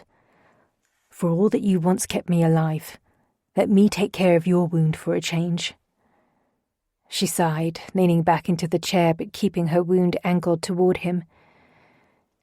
"It first needs to be cleaned, so I can see how deep it is." His focus went back down to her side, and he started dabbing along the outer edges of the cut where blood had dried. He moved inward, jostling raw flesh. She gasped a breath, cringing. "It stings." His hand didn't stop the dabbing. She looked down at him, watching the intensity with which he stared at her side. Her pain apparently meant nothing to him. If anything, she could swear she saw a slight smirk on his face. "What? You enjoy hurting me?" He glanced up at her, his dark eyes searing. "You know the answer to that." She exhaled, nodding. Of course he didn't want to hurt her. She gasped in another breath as he hit a tender spot. His look dropped to her ribcage, his hand dabbing. My smile was just because you are so practiced at the other side of tending to wounds that you don't make the best patient. No, I'm a very good patient. For all the pain coursing from her side, she couldn't force herself to look down to the wound. Too much blood. Too much of her own blood. He rinsed out the cloth and continued to dab. No, you've been bossing me about, or wincing, or sighing, or whining since I picked you up in the alley. I have not. His gaze lifted to her, his right eyebrow arched. Fine, maybe. Maybe I have been, but this hurts. I imagine it does. And you have no sympathy for me. Did you have sympathy for me in the hospital when I had 3 bullet holes in my body and I'd nearly lost my foot? Sympathy wasn't going to heal you.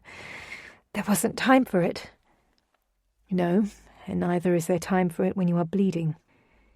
He unfurled and refolded the cloth to use a clean area. Each swipe he made with the cloth drew a new wince from her lips. If it helps, I promise to give you heaps of sympathy once we get this dressed.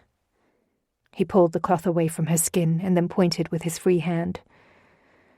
The wound is clear for the second. Do you think this will need stitches? She had to force her gaze downward to her side. It looks... She lifted her hand, pulling at her flesh around the cut with her fingers. Muscle flashed in the light of the fire. Blasted. Though it may very well heal fine, if a patient came in with this wound, she would insist on sewing it closed. Her eyes lifted to Hunter. No stitches. I think it will heal without trouble. She drew a deep breath and had to hide a cringe as her skin stretched over the cut. Now that the blood is stopped and it is clean, it will be fine. I just need to be careful until the scab forms. She plastered a smile on her face. His eyebrow arched again. You of all people aren't cringing at seeing all the blood, are you? My own blood? She nodded. Yes, I am. He chuckled, low, under his breath as he dropped the cloth into the water to rinse it. For all that you have witnessed, Bridget, this is a first. I have never met a more composed woman than you. Well, when my own blood is flowing, it is a very different matter. I imagine it is. He twisted the cloth, wringing the water, and then set long swipes along the wound. There. Cleaned. Are you sure no stitches? It does look deep. I'm positive. If you can just layer strips of the cloth onto the wound and then wrap it around me and tie it in place, that will suffice. Hunter's hands went busy, tearing strips of the linen and setting them into place on the wound. How did this happen, Bridget? When you disappeared down the stairwell, you were not injured. It was my fault. I rammed into the guard on the stairs to keep him from coming up any further. We tumbled down the stairs. So that was the thumping I heard. Yes, and I landed tangled under him, his blade in my side. That was stupid. Hunter lifted her elbow, then leaned forward, wrapping his arms around her torso as he set 3 long strips of cloth in place to tie around her ribcage. Just as she bristled from his assessment of her actions, his breath swept along her neck and his thumb skinned across the naked skin under her breasts. It was only for a brief moment, but it made her pause, sending her back in time, back to when he would set his lips onto the slope of her neck and stir her body into a fire that she could barely control. For a breath she forgot. The pain, the offense she was about to take, forgot it all for the memory that seized her. He shifted backward and began to tie the strips of linen in place, unaware of how her heart had just stopped, how her breath stayed held. He was on a mission and she was lost in the past, a past where he was once the world to her. Bridget gave herself a slight shake, clearing her throat. Barreling into him was effective. Stupid, yes, but effective. I just didn't foresee his blade hanging so precariously. Most of the guards have sheaths around their blades. Not so Freddie Joe. Hunter's knuckles brushed against her bare skin as he tied off the 3 strips of linen, securing the bandages to the wound. Just as she remembered them. His knuckles were still rough, and the way they dragged across her skin still sent shivers along her nerves. The dressing secured in place, Hunter leaned away from her. His heat leaving her, she settled back fully into the cushions and looked down at her chest as her fingers adjusted the edges of the cloth covering her breasts. I just want to make sure the blood is stopped before I move again. Can I wait here? Do you have somewhere you need to be? No, we can wait all night. The sudden hardness in his voice drew her look up to him. His dark eyes were locked onto her, anger simmering, she could see that. He had been holding back his ire as he tended the wound, but now that it was dressed and out of sight, he was losing control of his fury. Anger at what, though, she wasn't sure. Not ready to tackle whatever was brewing in his eyes, her gaze veered from him, moving about the room. Just like the entryway and stairs, the room was plain, void of colour and decor. Modest, but the finishes of the trim and fireplace were well above respectable. Is this your home, Hunter? Why were you at that gaming house, the Revelry's Tempest? This is my home. He picked up the bowl of water, now tinged a deep pink, and disappeared into the adjoining room. This time Bridget craned her neck to watch him. She guessed the shadows past the doorway he disappeared into held a dressing room. He reappeared, moving toward a chest of drawers by the door to the main hallway. Atop sat a decanter and a glass, and he paused with his back to her, slowly pulling the stopper and filling the lone glass with amber liquid. Brandy, if what she remembered about his imbibing habits had held true. He took a deep swallow, then refilled the glass before turning back to her. He stood stone still across the room, his dark eyes assessing her. She did the same. It was the first time she had seen him with distance, with a calm moment to take in the whole of him. Just as tall, just as virile as he had been. His well-tailored dark coat hadn't concealed any change to his stature. Now clad in just a white linen shirt and dark trousers, he looked as fit as ever. The hard angles of his face were only mildly softened by his scrutinizing dark eyes. The scar along his left cheek, the one she had tended to religiously while he had healed in Spain, had faded to a crooked white line. The only difference was now his face held a hint of melancholy, a guarded weariness that permeated his being. I am a guard at the Revelry's Tempest, Bridget. I keep order. I mostly glare down bird-witted dandies who are too foxed for their own good until they choose not to cause trouble. My commission is more than adequate for my needs, but my work at the gaming house keeps me occupied. He walked across the room and offered the glass to her. Brandy, it will keep you warm until you can pull your clothes back on. Between the heat of the fire and the searing glances he was shooting her, Bridget had no need for more warmth in her body. But she accepted the tumbler and lifted the glass to her lips. Maybe it would steady her hands, steady her rampant heartbeat. He bent to pick up the extra scraps of unused cloth and the pitcher, then moved to the adjoining room again. Within seconds he was back and standing in front of her, obviously unable to leave her alone for more than a moment, even though she could see he wanted to be anywhere but here with her naked skin. His eyes darted about, landing on her bare shoulders, her bare arms, and then fleeing away, desperately searching for something to do. He settled for picking up the fire iron and poking at the hot coals. She cleared her throat. This, between us, Hunter, it is odd. We are rooted in a vast moor somewhere between comfort and awkward. Even though he stood not but a foot away, she still could scarcely believe the reality before her. Hunter was alive. And if he was telling the truth earlier, he had not abandoned her. He had been looking for her all this time. Something she had to admit she wanted desperately to believe. Bridget watched the light from the flames flickering across his profile, across the long, straight line of his jaw. You were always a gentleman in Spain, Hunter. Always. Even when I didn't want you to be, you were. And now, after all this time, I am stripped and bared to you by unfortunate happenstance, not by lust. It is most awkward. He chuckled, the fire iron in his hand stilling as his look swung to her. Just because I was a gentleman on the surface doesn't mean I wasn't a raging animal on the inside, raring to touch your body. You were. If I hid that from you, Bridget, then my next place of employment should be the Drury Lane Theatre. A smile lifted the side of her face, a small semblance of the easiness that used to exist between them surfacing. You didn't hide it that well, Hunter. The grin on his face faded as he looked back to the fire, poking at the cracked edge of a log. His voice dipped low. Why did you not tell me, Bridget? My name. I searched for more than 2 years for you.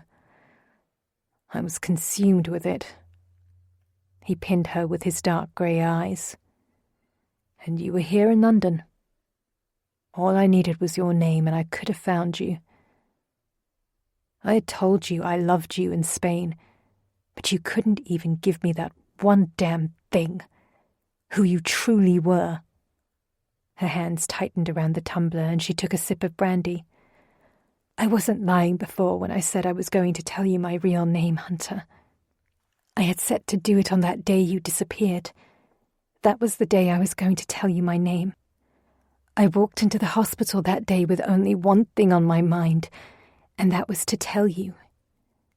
He straightened, the fire iron hanging beside his leg from his hand. You were. Yes. Her eyes dipped to the flames of the fire. It was warm that day, do you remember? The sun was out after days of rain and dreariness, and I woke that day and I knew I had to tell you because it was sunny, and I had such hope that day. Anything was possible. The horror of losing my father had lessened, and every single step I took toward the hospital was right, was happy because I truly knew what was in my heart. Her stomach tightened into a hard, painful rock, and she had to make herself look at him. I was going to tell you I loved you, Hunter. Tell you my name. To tell you yes. Yes to everything and anything you wanted. She stopped to gulp another sip of the brandy as her heart pounded, ripping open just as raw as it had on that day 3 years ago. My heart was so full. Everything was so full. And then they told me you were gone. You had abandoned me, and it all disappeared. Everywhere that had been full just turned into emptiness. A desert. Everything turned into a land of waste. Bridget, so don't tell me that I couldn't give you that, Hunter. Her voice turned hard. I was ready to give you everything. My heart, my body, my life. But you abandoned me. His look drilled into her for long breaths where she took his scrutiny and returned her own. He sighed, the hard lines on his face softening. We were both at fault. We were both at the mercy of the fates that were determined to part us. She drew in a deep breath, steadying her heartbeat as a sigh lodged in her chest. So why have the fates entwined our paths once again? He shrugged. Why does anything happen, Bridget? Why indeed? What did she expect him to say? That they were destined to be together? That fate had no choice but to cross their paths once more? Whereas he had known she was alive somewhere, and had at some point come to peace with the fact that she was not his to love, Bridget had never stopped loving him. As much as it stung her pride, she had to admit that to herself. Even though he abandoned her, even though she had thought him dead, he had crushed her heart, but she would always love him. She unclenched her right hand from the tumbler of brandy and set it on top of the bandages on her side, pressing to see if blood was still flowing, still collecting on the cloth. Don't poke at it. She looked up at Hunter. He pointed with his forefinger to her bandages. "Don't poke at it." He must have yelled that at me 10,000 times in Spain. You had to hear it 10,000 times in order to stop. Is it still your favourite saying? She chuckled, and the motion sent her side into spasms. Maybe. At the hospital they would probably tell you yes. Her fingers moved along the bandages, and she looked down at her side. No continued bleeding. A small favour. She glanced at Hunter. Your cousin, Aldair. Did he make it down the back of the building without further injury? Yes, he's being taken care of. And he's not my cousin. He's not. No, Aldair is a fellow guard at the Revelry's Tempest. He was my responsibility, and I lost him on the street last night, which was why I was attempting to find him. I didn't imagine he had gotten tangled with Bornstein. Hunter, if Aldair was there at the hospital being held on that floor with the guard, it is troublesome. It means that he owes Bornstein something.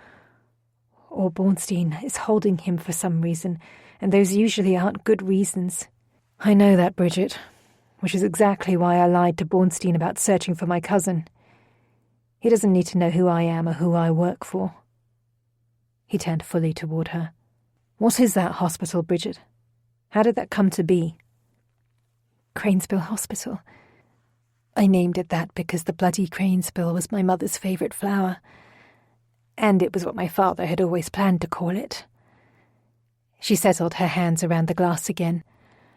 The hospital was my father's dream. That was the building he had bought for it before we left for the war. It was what he had envisioned, all he truly wanted in life.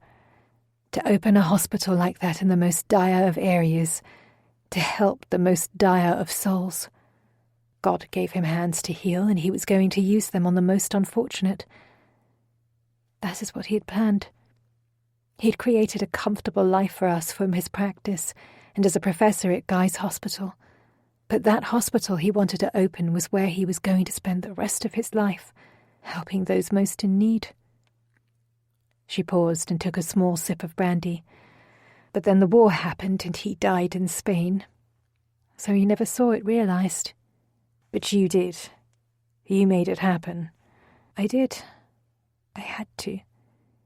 He offered one nod, turning back to the fire to poke at the top log with the iron. Sparks sprayed, alive and erratic. His look stayed on the flames. Why is Bornstein involved with your hospital? She bit the inside of her lip. His dark gaze swung to her, his unanswered question heavy between them. Why are you asking, Hunter? Bornstein is a wretched being, Bridget. But I imagine you already know that. He's also extremely generous with the hospital. As long as he gets the assistance from you and your surgeons and physicians to keep his knaves healthy and terrorising the streets. Bridget stifled a sigh. The hospital, would not survive in that area without him. Hunter's dark eyes cut into her. What else does he get for his generosity? Insinuation hung from his words, dripping bitterness. The hairs along the back of her neck spiked, the heat of indignation snaking around her throat. Her eyes narrowed at him. Tell me you did not just ask me what I think you did, Hunter. You can't work for Bornstein, Bridget. His fingers curled tightly around the fire iron, his knuckles turning white. She straightened in the chair, her breath seething. First, Hunter, I don't work for Bornstein. And second, you don't get to have an opinion on that. His jaw flexing, his mouth opened, fury creasing his brow.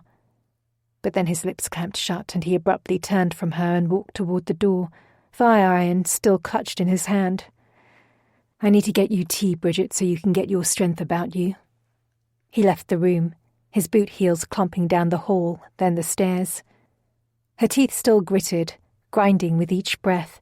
Bridget stared at the open doorway, his words echoing in her head. How could he ask her that? She had lied to him years ago about her name, yes. But to think her a Bornstein whore? To think so little of who she was as a person. He had claimed he loved her, but had he ever respected her? And she had loved him to the bottom of her soul. She had this wrong, so very wrong. Hunter had appeared and she wanted him like he once was. But he wasn't that man she once knew, not anymore. Lifting the tumbler to her lips, she swallowed the last of the brandy and leaned forward to set the glass on the floor. Her fingers trembling, she flipped through the mounds of clothing crumpled about her lap, quickly slipping all of the layers on as gently as she could over the bandages. She could only attach together half of her buttons on her back, but no matter. With a deep breath to fortify her legs, she stood. Solid. They were solid. Not that she could afford them to be anything but solid. On her toes, she moved to the doorway, along the hall, and down the stairs. She slipped out the front of the house into the night, leaving the door slightly ajar. She wasn't about to chance Hunter hearing the latch click closed. Chapter 6. He shouldn't have asked her. Hunter damn well knew the answer. Bridget would never lower herself to an indecent dalliance with a man such as Bornstein. But the question had slipped out of his mouth uncontrollably, his damn jealousy rearing. He had managed to keep it in check all those years ago, the weeks at the hospital as he recovered, watching every soldier under Bridget's deft hands look up at her with adoration, with suggestions, with promises. All those men had wanted her. But he'd had her. She was his as long as he managed to keep his blasted jealousy in check. For as hard as it was to see her talking and laughing with all those other soldiers, he had trusted her, trusted in who she was as a person. But now he questioned everything. And because of it, he had cracked. Blame it on the years he spent imagining her with another man, with a babe on her hip, with gaiety on her lips that he did not put there. He had swum to the bottom of far too many brandy bottles in effort to kill those imaginations. But then he would inevitably pass out, dreams of her naked under another man's hands haunting his mind. Damn his jealousy. Damn that she had ever lied to him. Damn that he had finally pieced enough of his life back together that he could make it through a day without thinking of her every minute, without his imagination torturing him. Damn that she had appeared out of nowhere. Damn her. Damn him. Her sneaking out of his house in the middle of the night had indicated how very poorly he had bungled the situation. He should have had control. Even if he was still reeling at the fact that he'd found her, after all this time he had finally found her. And she was just as he had last known her. Her wide green eyes with their commanding mixture of intelligence and compassion, the way her head tilted down slightly when she gazed up at him through her dark lashes, how she looked at him with her full attention, always seeking to understand, to listen to him, the smattering of tiny freckles along the straight bridge of her delicate nose, her full lips. She looked the same, but he didn't know if she was the same, didn't know what was or wasn't a lie of their past. None of that excused his question about Bornstein. He'd seen it in her face after he said the words, saw the horrification, saw the indignation, saw the scorn. And he deserved all of it. "What has you staring into the abyss?" Hunter's head swiveled as Logan moved into the guards' room at the Revelry's Tempest. The rest of the guards were already at their posts for the evening, as he could hear the clunking from above of guests arriving. How long had he been holding a full tumbler of brandy, standing and staring at the coals and the stone fireplace? Hunter took a sip from his glass as he turned from the fire, looking to Logan. "How is old Air?" "He'll live." Logan took a slab of beef from one of the platters in the middle of the large, rough-hewn table that centered the guard's room and plopped it onto an empty plate. He cut the meat as he talked. "The surgeon finished with him a few hours ago. He owes his life to you and that charming friend of yours." Hunter's mouth set to a terse line, and he nodded. Standing as he ate, Logan popped a chunk of beef into his mouth as he watched Hunter. "When she arrived here, I thought she was a jilted lover you had swept to the side." "Why would she think that?" A pretty woman like that, insistently demanding to see you? He pointed with his fork at Hunter. I thought she was to report she carried your babe and was set to trap you into holy matrimony. A wry chuckle escaped Hunter's lips. No, that she is not.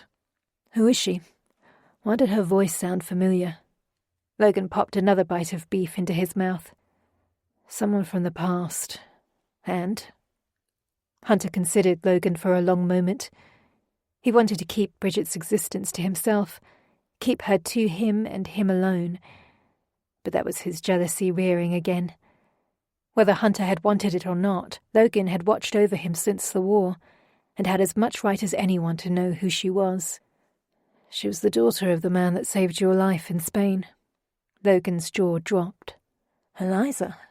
Hunter nodded. Logan's fork clattered to the plate. That was her? The one you pushed from the window? Yes. I don't remember much of those days, but her voice. I never saw her. Logan sank heavy, sitting onto one of the wooden chairs that surrounded the table. I thought I recognized her voice when she appeared here, but it was as though it was from a dream, and I couldn't place it. He shook his head, his eyes wide. Unbelievable. Her father saved me, but her voice... It was the one thing that held me to this earth. I owe her my life. As do I. Logan looked up to him. But she's more to you. Hunter shrugged. Unfortunately. Why, unfortunately? For a start, Eliza is not her name. It was fake. Logan's brows drew together in consideration. Fake to protect her. Hunter nodded. Her father never should have taken her with him into the war. The words spat out of Logan's mouth, almost vicious. A flash of pure fury that Hunter had never witnessed in his friend before. Logan didn't get angry. Ever.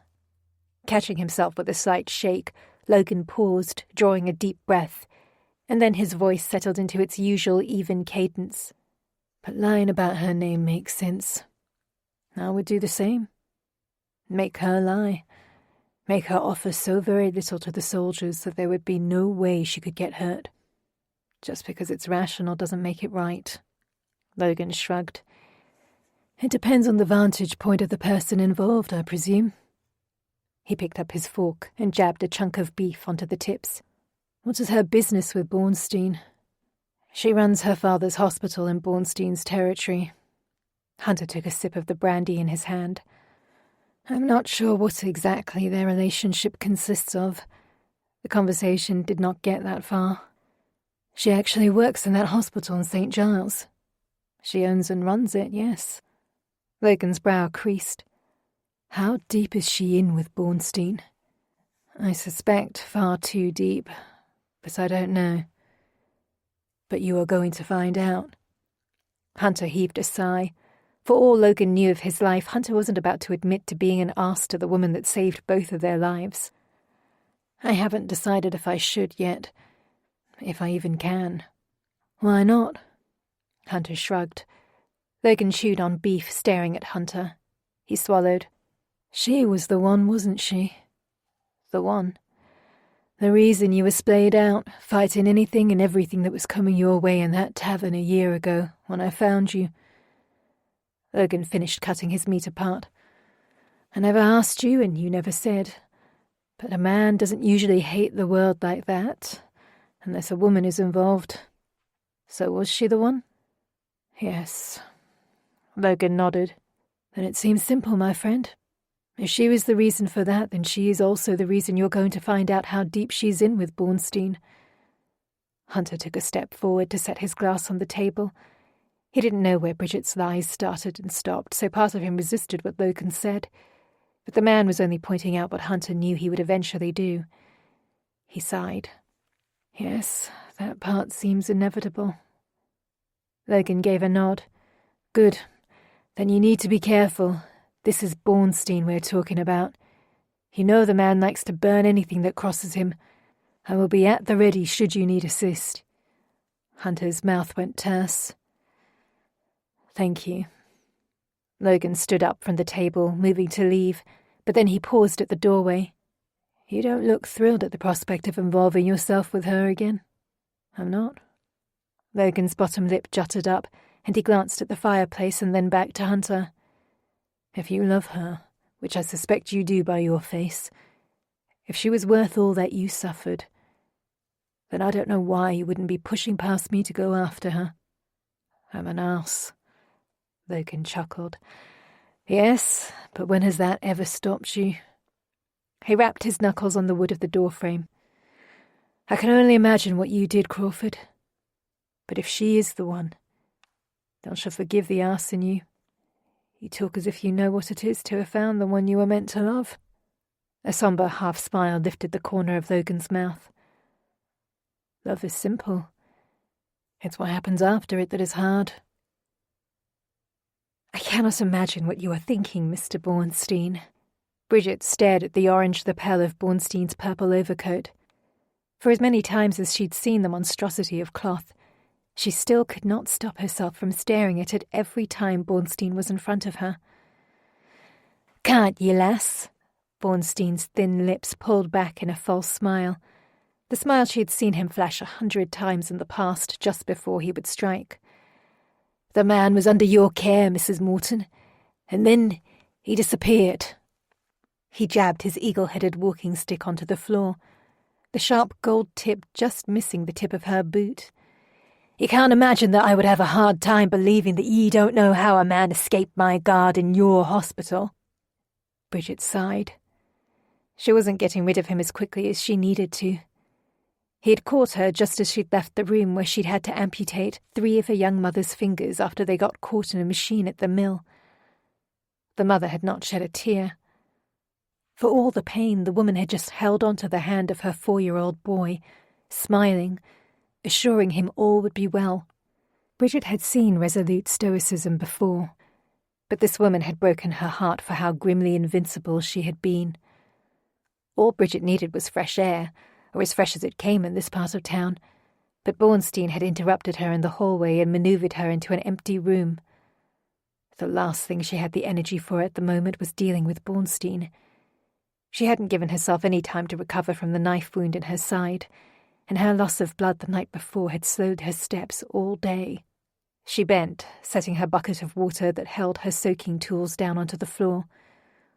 Water sloshed over the edge, droplets splashing onto Bornstein's cane. "I don't have an answer for you, Mr. Bornstein. The man must have left the hospital when I was injured. Have you checked the surrounding buildings?" "He be injured, Mrs. Morton?" "Did Freddie Joe not tell you? I was in a rush and I accidentally bumped into him in the stairwell. We tumbled down the stairs and his blade cut into my side."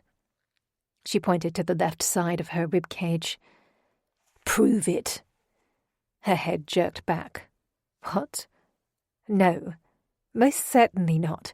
You can ask Freddie Joe the truth on the matter." "He's indisposed at the moment, Mrs. Morton. You will recall he was the one on watch when the man escaped." She drew her eyebrows as high as she could. "You don't believe me?" His beady eyes bored into her. Bridget spewed an audible exhale, her hands reaching behind her to unbutton her dress. Her movements jerking, she stripped down the top of her black cotton dress, yanking her left arm out of the sleeve. She whipped to the side, pulling her shift close to the side of her torso just below her short stays. "Look, you can see the bandage along my ribs. Freddie Joe's blade cut into me during the fall. He landed on top of me and almost crushed me, and I had a devil of a time stopping the blood." The snake smile disappeared from Bornstein's face as his eyes strayed to her breasts, concealed by her stays. "Put your dress back on, Mrs. Morton. Your skin is not for my men to witness." Her look flew past Bornstein to the 2 guards that stood by the doorway of the room. Not for them to witness, but he could see whatever the hell he wanted to. She bit her tongue. Shoving her arm back into her sleeve, Bridget yanked up the front of her dress, her hands quick to the buttons on her backside, even though the motion tugged at the scab on her side. "So whatever you imagine transpired here, Mr. Bornstein, you can see I was indisposed for most of the night." "Then I be looking to your staff, Mrs. Morton." Her fingers fell from her buttons, the dress only partially secured closed. She took a step closer to him, her voice hardening. "You will do no such thing, Mr. Bornstein. If you feel that someone needs to be punished for that man escaping, then you punish me. My stuff is off limits." He stared at her, his beady eyes pulsing, pushing, challenging. She took one more step to him, her chest almost touching him, and her voice dipped to a furious whisper. "I will not tell you again. My stuff is off limits." The tight set of his lips eased, a furious smile cutting across his face, straining his jowls. He inclined his head. "As you wish it." Without another word, he spun to the door and exited the room. His men followed him down the hallway. She waited. 1, 2, 3 minutes. He was gone. He liked to pop back in on her after an altercation such as that. Pop back in just to make sure she was well aware who was in charge, who was keeping her hospital open, who was the reason she hadn't been shoved into one of his brothels. Bridget staggered a step backward and collapsed onto a chair, her elbow landing on the adjoining table with her hand clutching her forehead. Blast it! The last thing she had intended was for Freddie Joe to pay the price for Aldair's escape. Freddie Joe hadn't been to the hospital for treatment just yet, and she feared that meant that he was beyond saving. For as brutal a human being as Freddie Joe was, she had just traded one life for another, something she had no right to do.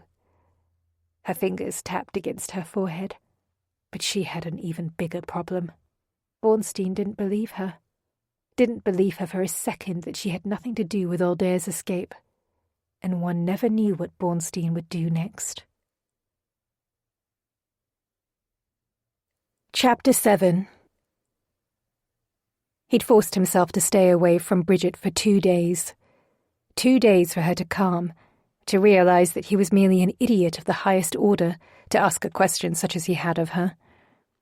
For only an idiot would insinuate she would ever have an affair with Bornstein. The further Hunter got from the moment the question crossed his lips, the more he wanted to kick himself. Stupid. So he stayed away for 2 days. 2 days so that her first reaction when she saw him again wouldn't be to instantly spin and storm away. 2 days was plenty, it had to be. 2 days was all he could take. 2 days had to be enough. Hunter pushed himself away from the shadow of the brick wall of the building next to the Thames. He had followed Bridget as she left the hospital. Today he had stood at the ready at the end of the street, waiting for Bridget to appear, whereas the day before he had sat in a hack all day, observing the comings and goings of the hospital, watching the rhythm of the injured and sick streaming into the building. Far from the clientele the hospital serviced the other night, daylight brought mothers and children and the elderly through the door, poor, in rags, all of them looking for the smallest slice of respite. When Bridget had stepped through the front door of the hospital, her shoulders slumped, her feet slow and weary, he'd had to hold himself back from rushing to her, hold himself back from pulling her onto his chest, from dragging her back to his townhouse again and hiding her away from the world. Instead he followed her. Her slight form moved through the crowds and the wagons and the carriages, her black shawl wrapped over her black dress. Her apron absent, the whole of her looked dark. Even the black cap she wore covered much of her light brown hair.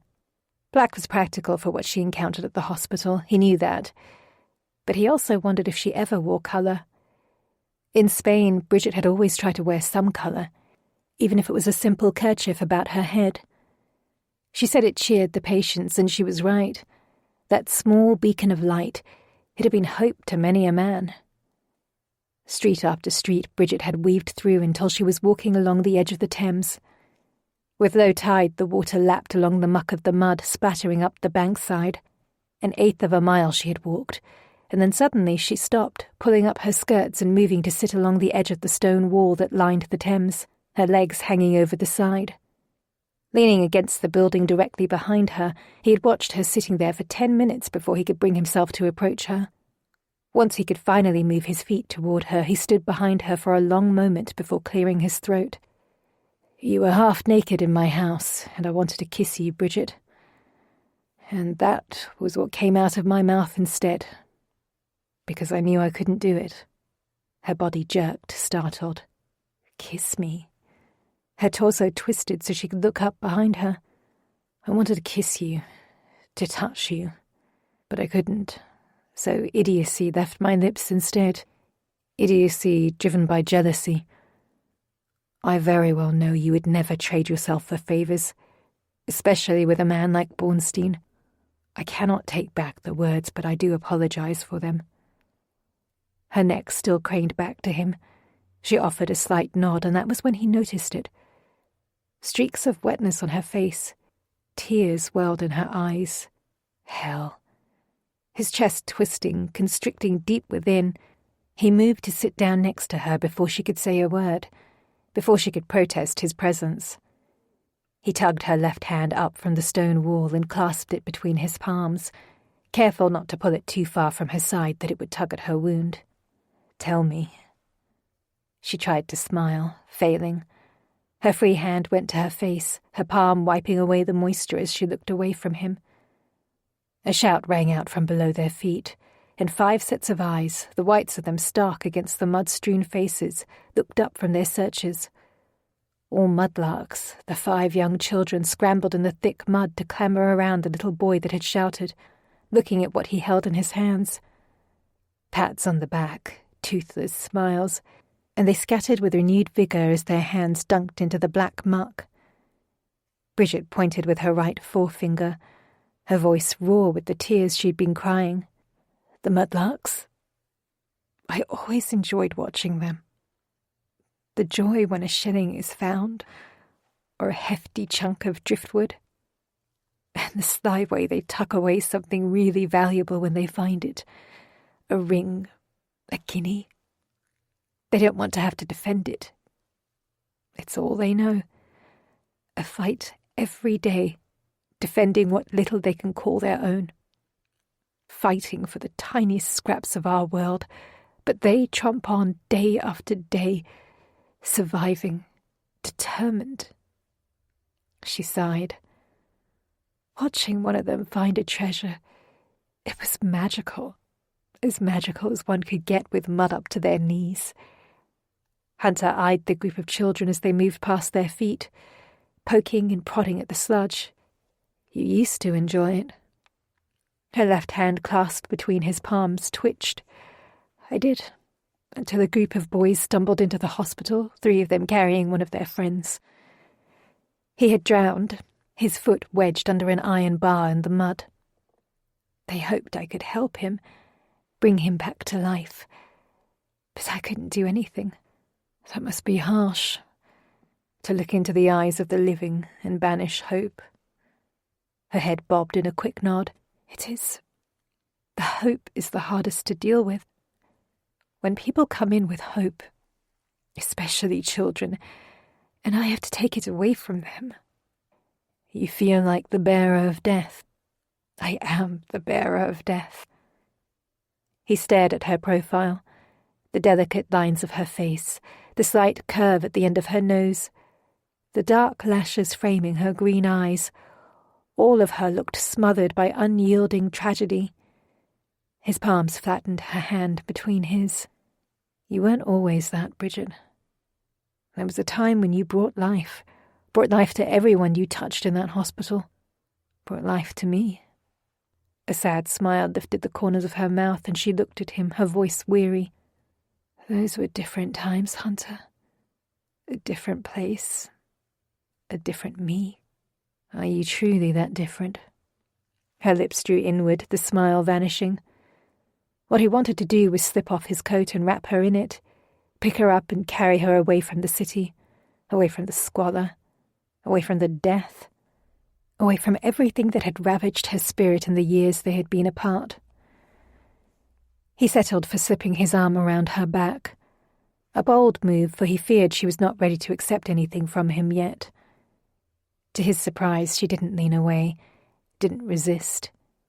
She settled against his arm, leaning into his chest just as easily as she had years ago, like she belonged there. like ensconced in his arm, was the one spot in this world that belonged to her and no one else. The rock that lodged in his throat was hard to dislodge. What happened today, Bridget? Her shoulders expanded and contracted against his chest with each trembling breath she took. Her chin dipped downward, her look following. A woman died under my hands in childbirth. They brought her in too late. If they had come earlier, I could have turned the babe. She paused, her breath catching. It took a long moment for the air to leave her lungs in a low exhale. The husband, he loved his wife. He didn't want to let her go. Wouldn't let her go. And she held on for him. She held on for so long just for him. She swallowed back a gasp and then shook her head in a quick snap. It was hard, that is all. It was hard. His arm tightened around her. Bridget, this hospital, it was your father's dream, but was it ever yours?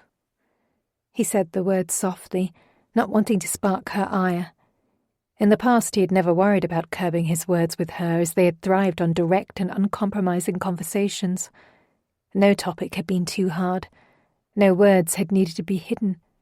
But now he didn't know.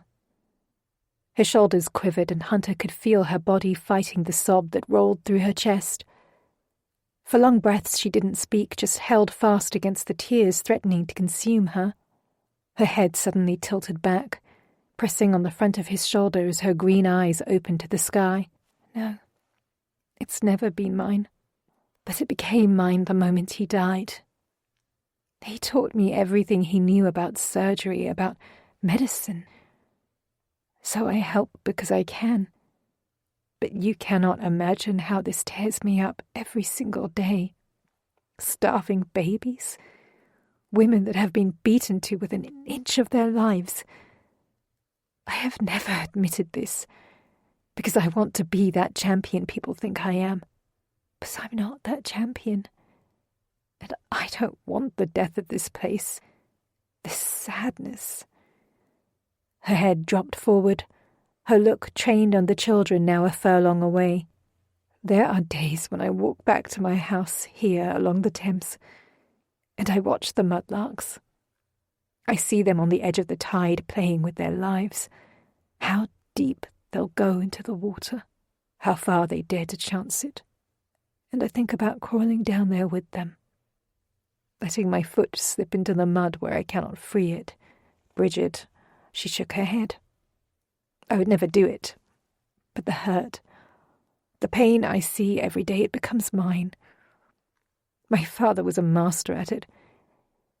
He could see all of it, the pain, the death, and not only help, but then come home and sleep at night. I cannot. Every time I see the death of an innocent, I die a little inside. And some days I just wanted to stop. So leave. Stop. The words came out harsh, yet he couldn't control it. Not when his entire being had turned to fire, aching to pull her away and protect her from everything that damaged her soul. She angled her face to look up at him. How can I walk away when I know what exists? The horrors. What kind of person am I if I walk away? If I ignore the destitute? You are a person that is staying alive. That isn't killing herself little by little, day by day, until you reach that one moment when disappearing into the Thames seems like the best option. She shook her head, looking away from him, leaning away from him. He grabbed her chin, forcing her to look at him. So let me take you away. There are people that need help everywhere, Bridget, and in a place that won't break your spirit. Let you. She scooted to the side along the stone wall, breaking his contact with her. I can't, Hunter. Bridget, it goes beyond just the people. It goes to Bornstein. Don't speak to me of Bornstein, Hunter. I already know your thoughts on the man, and I don't want to argue it with you. Then don't argue. Listen. You have to hear what I'm telling you, Bridget. You have to leave this place. You cannot work with Bornstein. He is the devil. He gives us the resources to help. He gives you the resources so he can maintain control. Why do you think people even need to come into your hospital with the beatings and the broken limbs and the hunger?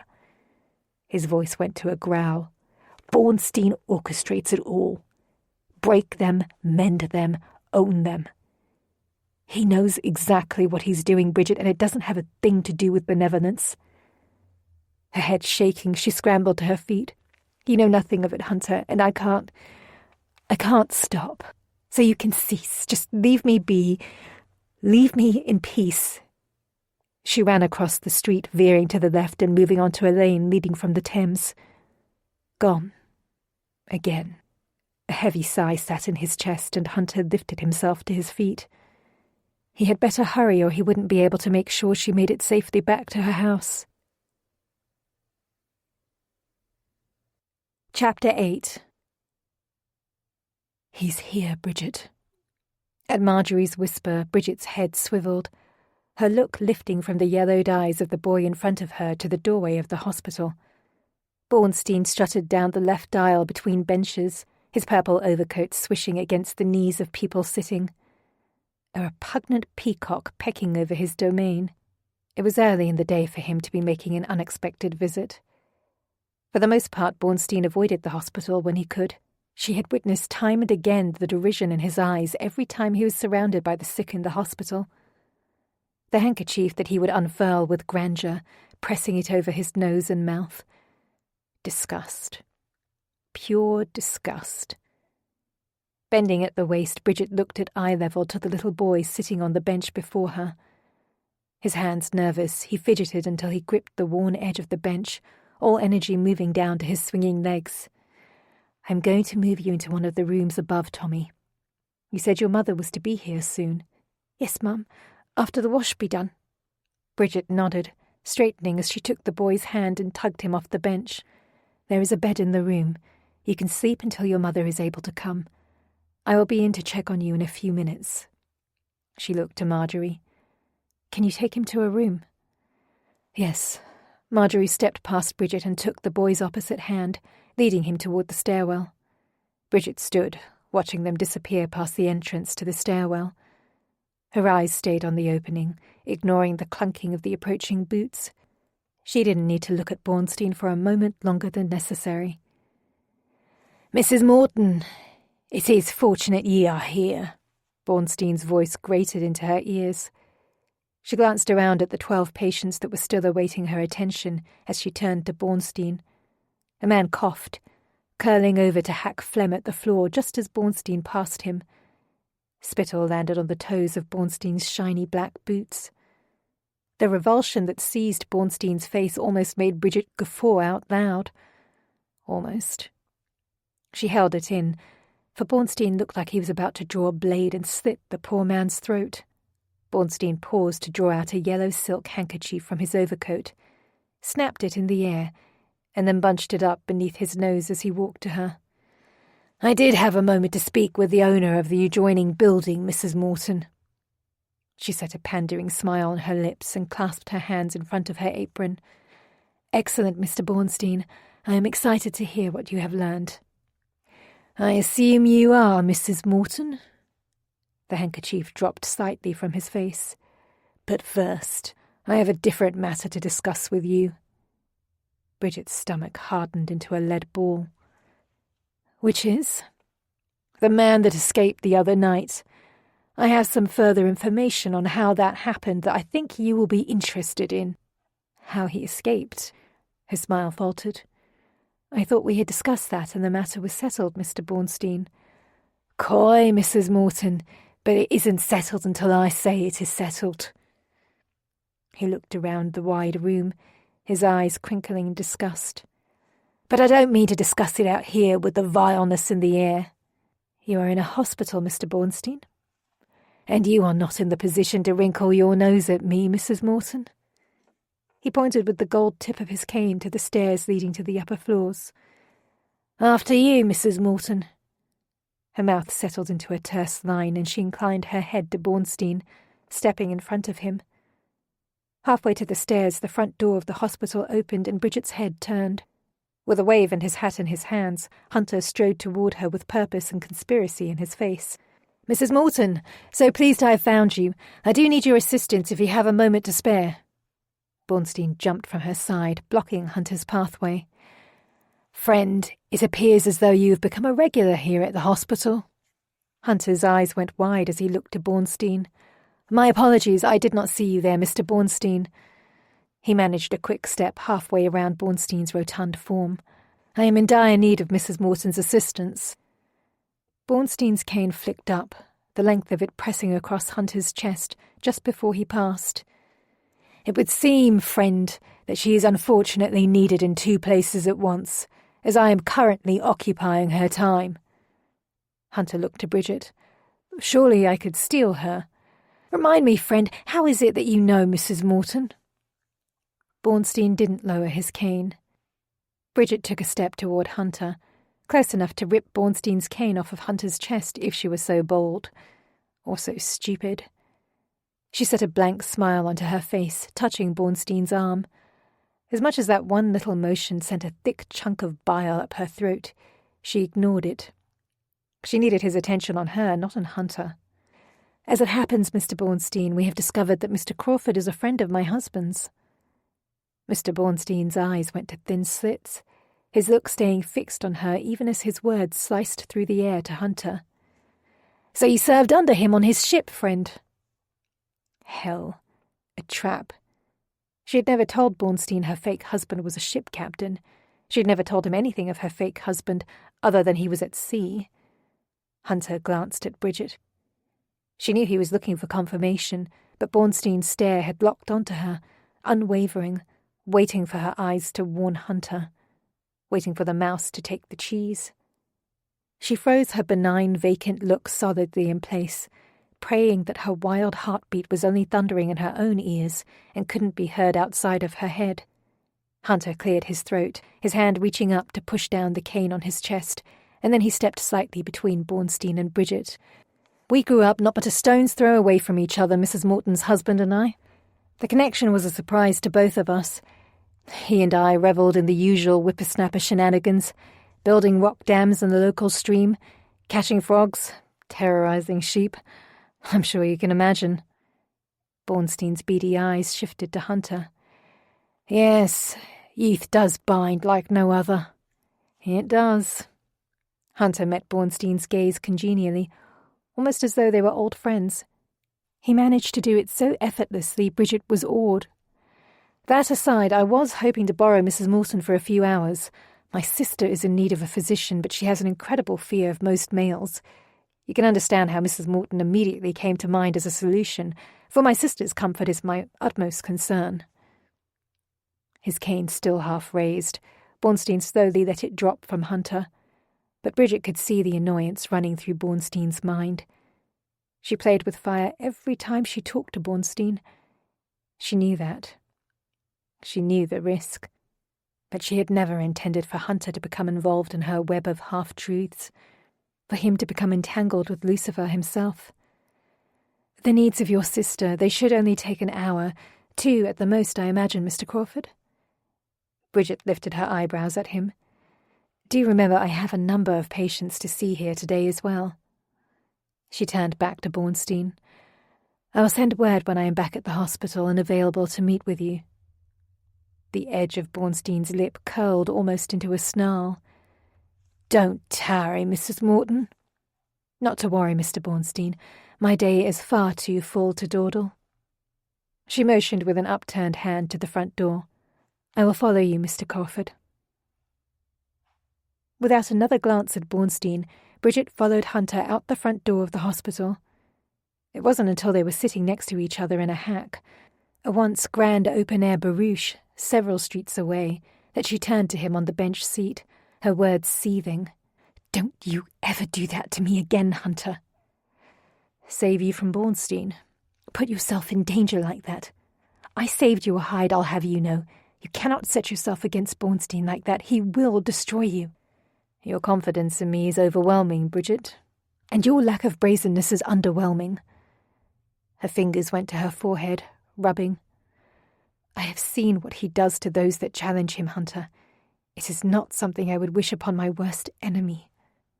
Her eyes pinned him. "And I cannot have you hurt." "I know what I'm doing, Bridget." His back straightened, pulling him taller, and he leaned toward her, his face next to hers. His breath brushed across her cheek, his dark eyes intense. "Do you?" She exhaled a wicked sigh, twisting her body to face forward again as she clasped her arms across her chest and sank back against the cushions. Hunter's voice went to a low whisper. "Do you know he's having us followed?" She jerked upright, her head swiveling. Hunter clasped an arm across her waist, pressing her back onto the cushions. "Don't look." She offered a slight nod. "Where are we going to?" "My home, of course. Where else would my sister be?" Bridget eyed him, her head tilting to the side. "You don't have a sister that you never told me about, do you?" A grin slipped onto his face. "You're not the only one that can lie, Bridget." 15 minutes later, the hack dropped them off in front of Hunter's townhouse. Moving into the home, Hunter closed the door behind her, and Bridget looked about the foyer. What she had seen in the darkness several nights ago was all the more evident in the daylight streaming in through the windows. Stark white walls. No decor. Very little furniture in the adjoining drawing room, just 4 Grecian-style chairs with sloped backs, gilded wood, and rich maroon upholstered fabric facing each other in the middle of the floor.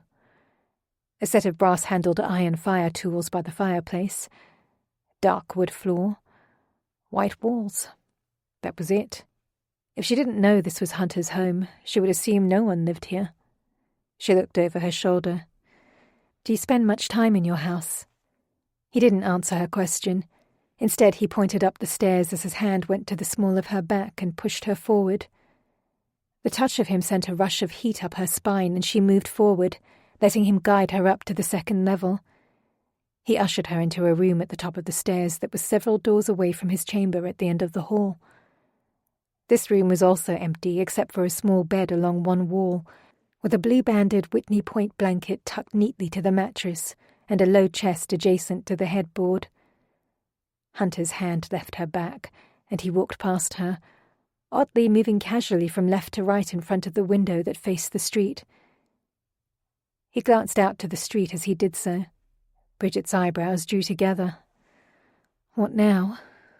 He moved away from the window, stopping in front of her as he flicked his head backward. "Bornstein's men are still out there. I wanted us up here, directly, so they think you were tending to my sister. Now would be the perfect time for you to draw the curtains." Bridget nodded, going to the window and making a show of drawing the serviceable grey curtains across the expanse of the window.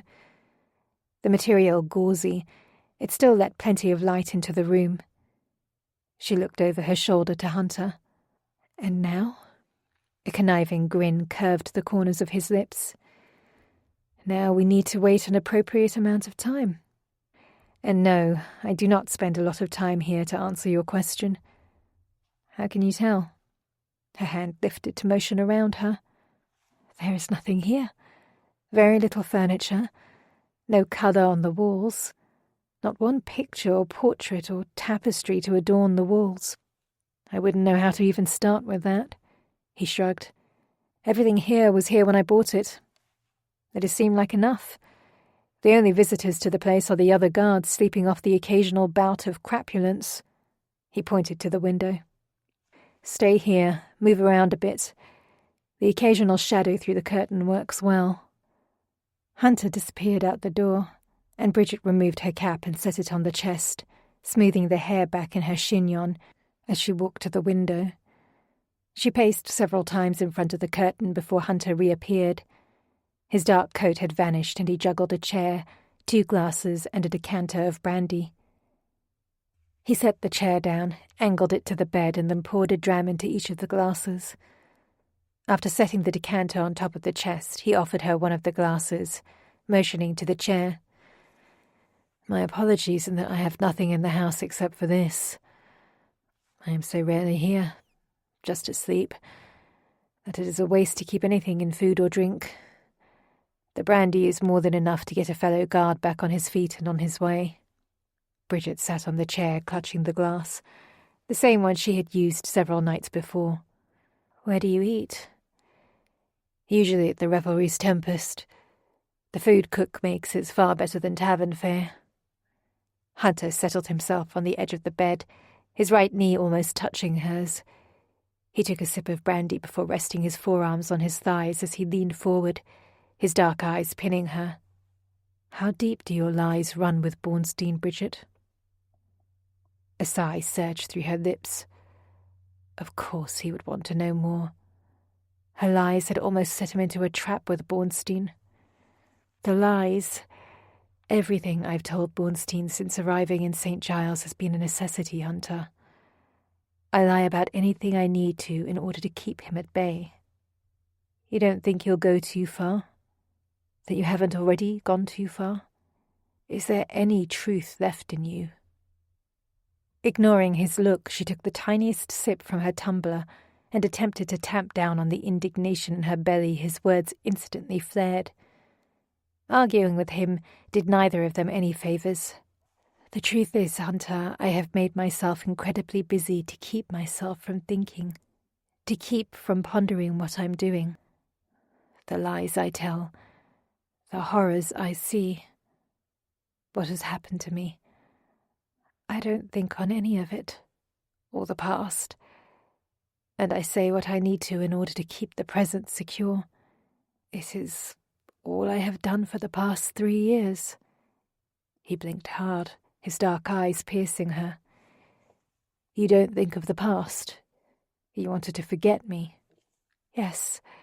The tips of her fore and index finger gently ringed the lip of the tumbler. I wanted to forget everything, Hunter. You, my father. His left eyebrow lifted. You don't believe me. Silence. His brow furrowed deeper. You don't trust me. Hunter lifted his glass to his lips, drowning the whole of his brandy with a shrug. I'm trying my damnedest to wade through this, Bridget. Your connection to Bornstein, who you are now, to wade through the lies to find you again, to find that woman I met on the continent.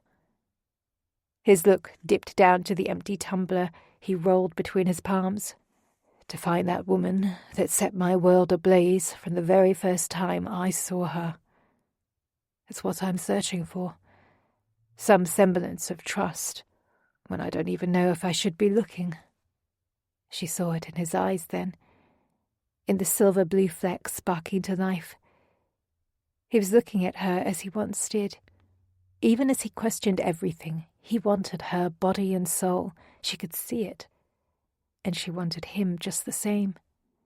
For whatever had happened to untwine their paths years ago, she wanted this look back. His eyes on her, seducing her without moving a muscle. She swallowed hard, her heart thundering. If she didn't chance this now, she never would. You should, Hunter. Please. You should be looking. She scooted forward on the chair, her fingers wrapping around his forearm. I know there have been many lies, but all of them have been necessary to protect me, to protect the hospital, the patients. But on the continent, Bridget, you needed to protect yourself from me. I have been chasing a lie for the past 3 years, so how do you expect me to accept that your words now, in this moment, are not more lies? Faith? She paused, taking a deep breath, her chest rising and straining against her dark dress. When I saw you in the hospital and I knew Bornstein had your friend, I took that leap of faith to save him. Without hesitation, knowing the risk. Because it was you, Hunter. No matter what Aldair had done to find himself in Bornstein's clutches, my faith was in you. Hunter shook his head. I don't know that it's enough, Bridget. Her eyes searched his, her voice cracking. You cannot have faith in me. Faith in the love you once had for me. Faith in the love I had for you. The line of his jaw flexed, hardening. So show your faith now, Bridget. Leave the hospital, be done with St. Giles, be done with Bornstein. You want me just to walk away from the hospital? Yes. That's absurd, Hunter. Why? I cannot. Her head shaking, she shifted in the chair, both of her hands clutching the glass as her chin dropped. Her look went to her lap, her knuckles turning white as she squeezed the tumbler as though it was her only lifeline. You can. His voice turned brutal. You are choosing not to. You are choosing Bornstein, choosing a life of lies and a life that is killing you if you insist on staying on at that hospital. No, I am choosing my father. Your father has nothing to do with this, Bridget. Her eyes lifted to him, meeting his ire with her own. He has everything to do with it, Hunter. You killed him. Chapter 9. What? You killed him, Hunter. The words spat out as she jumped to her feet, sending the chair to tip over behind her. You killed him and saved me, so I am the only one left to do his work. He glared up at her. Bridget, no. Her hand waved in front of him, her words shaking. I know you didn't put a bullet in his head, Hunter, but you made a choice. My father died, and I should have instead. So I am the only one left to fulfill his dream. You pushed me out that window, Hunter, you did. He was there, right next to me. You should have pushed him out, not me. Instead, you killed him. Hunter stilled. 1 heartbeat, 2, 3. His mouth opened, his words stretching to a raw whisper. You blame me for his death, Bridget. She couldn't look at him. For how much she still wanted him, for how she had given her heart to him years ago, this one thing had always festered deep in her soul. Hunter had both saved her and sentenced her father to death in the same moment. Her gaze stayed riveted on the dark baseboards in the corner of the room as words sped through her lips. Why save me, Hunter? He was so much more important. You knew that. It was why they sent you to protect us. He needed to live. Hunter stood from the bed. No, you needed to live, Bridget.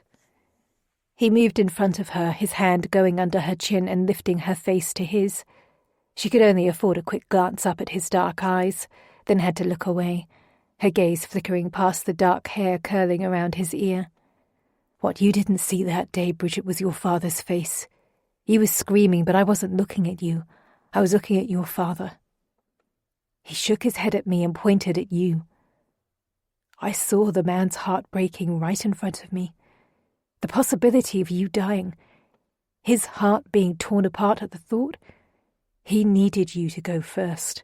To be safe, to live. You were the most important thing, not him. He knew it, I knew it. My life, your father's life, they didn't matter. He clasped her face between his hands. You were always the most important thing, Bridget. From the first moment I set eyes on you, you are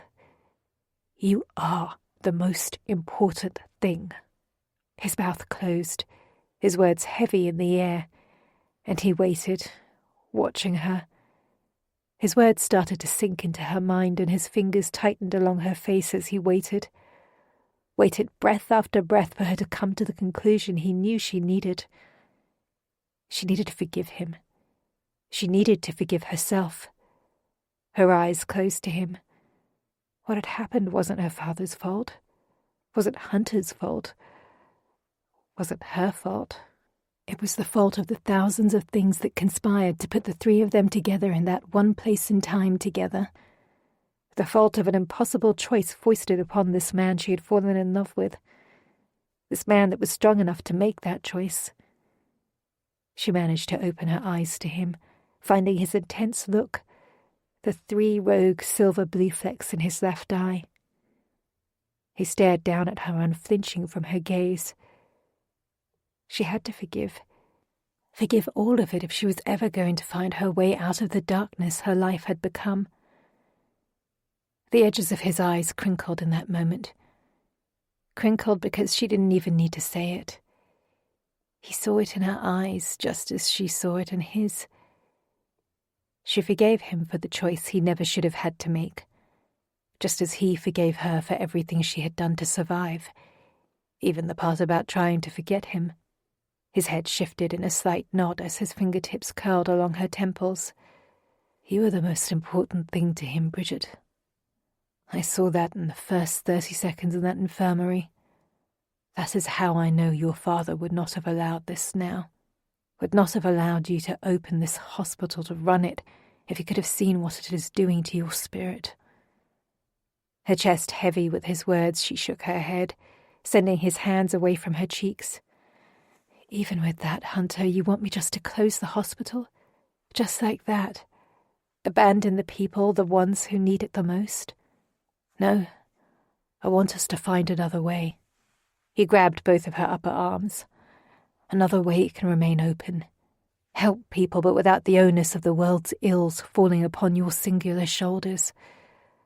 I want it open without you having to play a devil's dance with Bornstein. Her head jerked backward and she stilled, her mouth agape as she stared at the white cut of his linen shirt above his waistcoat, transfixed for long seconds at the rise and fall of his chest. His fingers pressed into her arms. What is it?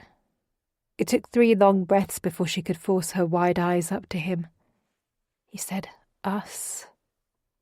His mouth clamped closed, his jaw shifting to the side before he parted his lips.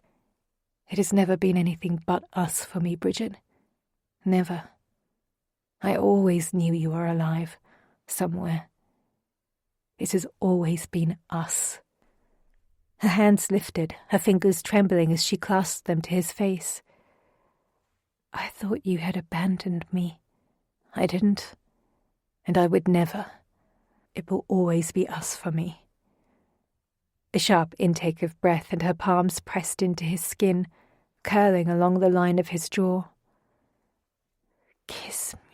His lips were to hers before the words made it fully into the air between them, hard but with a softness that let her lips mould to his. His mouth parted, his tongue delving, tasting, and she was instantly transported back to the days when he had kissed her like this, when his skin, his tongue, had lit her world in a frenzy of reckless wantonness. It had been hard to find those secluded moments alone, but they had, in the shadow of the partially hidden cove near the sea, along the back walk of the hospital between the evergreen hedges, in the stairwell. Any time they were alone with a semblance of seclusion, he was touching her, kissing her like only the moment they were in existed. Those had been the best moments of her life. And she was back, drowning in them instantly, the way his right hand ran up her arm, his fingers curling around her neck as he tilted her head, his thumb moving to the tip of her chin, then dragging downward, reveling along every curve in her neck. She wanted this, wanted it with everything she ever was. His mouth left hers, trailing along her jaw to her neck, his breath hot. His lips didn't stop with his ragged voice. Hell, Bridget, you taste the same.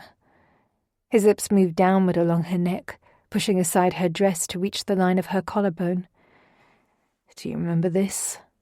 She nodded, her fingers moving to curve into his hair. And this. The tip of his tongue swirled a circle along her skin. Yes. The word came out in a gasp. This? His left hand moved upward along the side of her rib cage, his thumb caressing the side of her breast. She leaned into his touch, the core of her quickening. That most of all. He drew slightly away, leaving her neck to find her eyes. I have never stopped loving you, Bridget. A smile lifted the corners of her lips. And I never got to tell you how much I loved you, Hunter. She reached up, tracing the white line of the ragged scar along his cheek. I love this scar. I love all the scars on your body because they gave me time to fall in love with you. Strike that. I think I loved you from the moment you burst into that field infirmary and tossed all those rifles onto the floor. Her hand moved to cup his face. And I don't want what we're doing in this moment to stop. want to be fully in these seconds, minutes, have what we never could on the continent. Us alone. Just us. Our bodies together like they have always needed to be but never could. I want you, Hunter, all of you. His lips came down on her hard, stealing her breath. He had held back before, held this raw passion until she was able to accept it. But now she was more than ready, and she welcomed the strength of him on her body, her lips plumping with his onslaught. His fingers worked down the buttons along her spine, layers of her clothes disappearing to the floor around her feet. Her head spinning, her body vibrated under Hunter's fingers as they travelled along her skin, dipping along curves as he simultaneously pulled pins from her chignon to set her hair free. He pulled from her lips, and with her breath in the open air she was surprised to find not only were her clothes disposed of, but he had lost most of his as well, with only his buckskin breeches on, the flap hanging haphazard, half unbuttoned. When had he lost his waistcoat, his shirt, his boots? Had she done that? She stared at his bare skin, marvelling at how time could heal the ravages of bullet wounds. Her fingers drifted to the scar of the bullet that had pierced his side and touched the skin.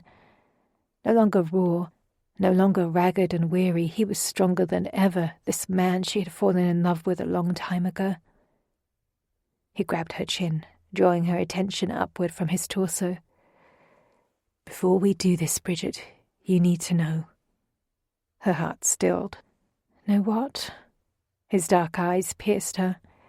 That you are the one I have waited for, never forgot, searched for and longed for until it drove me nearly to my grave.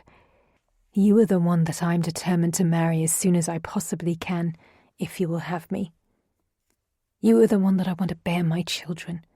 You are the one that I want to die next to after years of love and laughter and tears and smiles, all of that. You need to know. She couldn't draw the slightest breath, couldn't conjure the slightest thought. Only love. Love for this man that she had thought lost to her. What she did manage to do was nod with tears in her eyes, nod until his lips came down upon hers again, and he was picking her up and setting her onto the bed.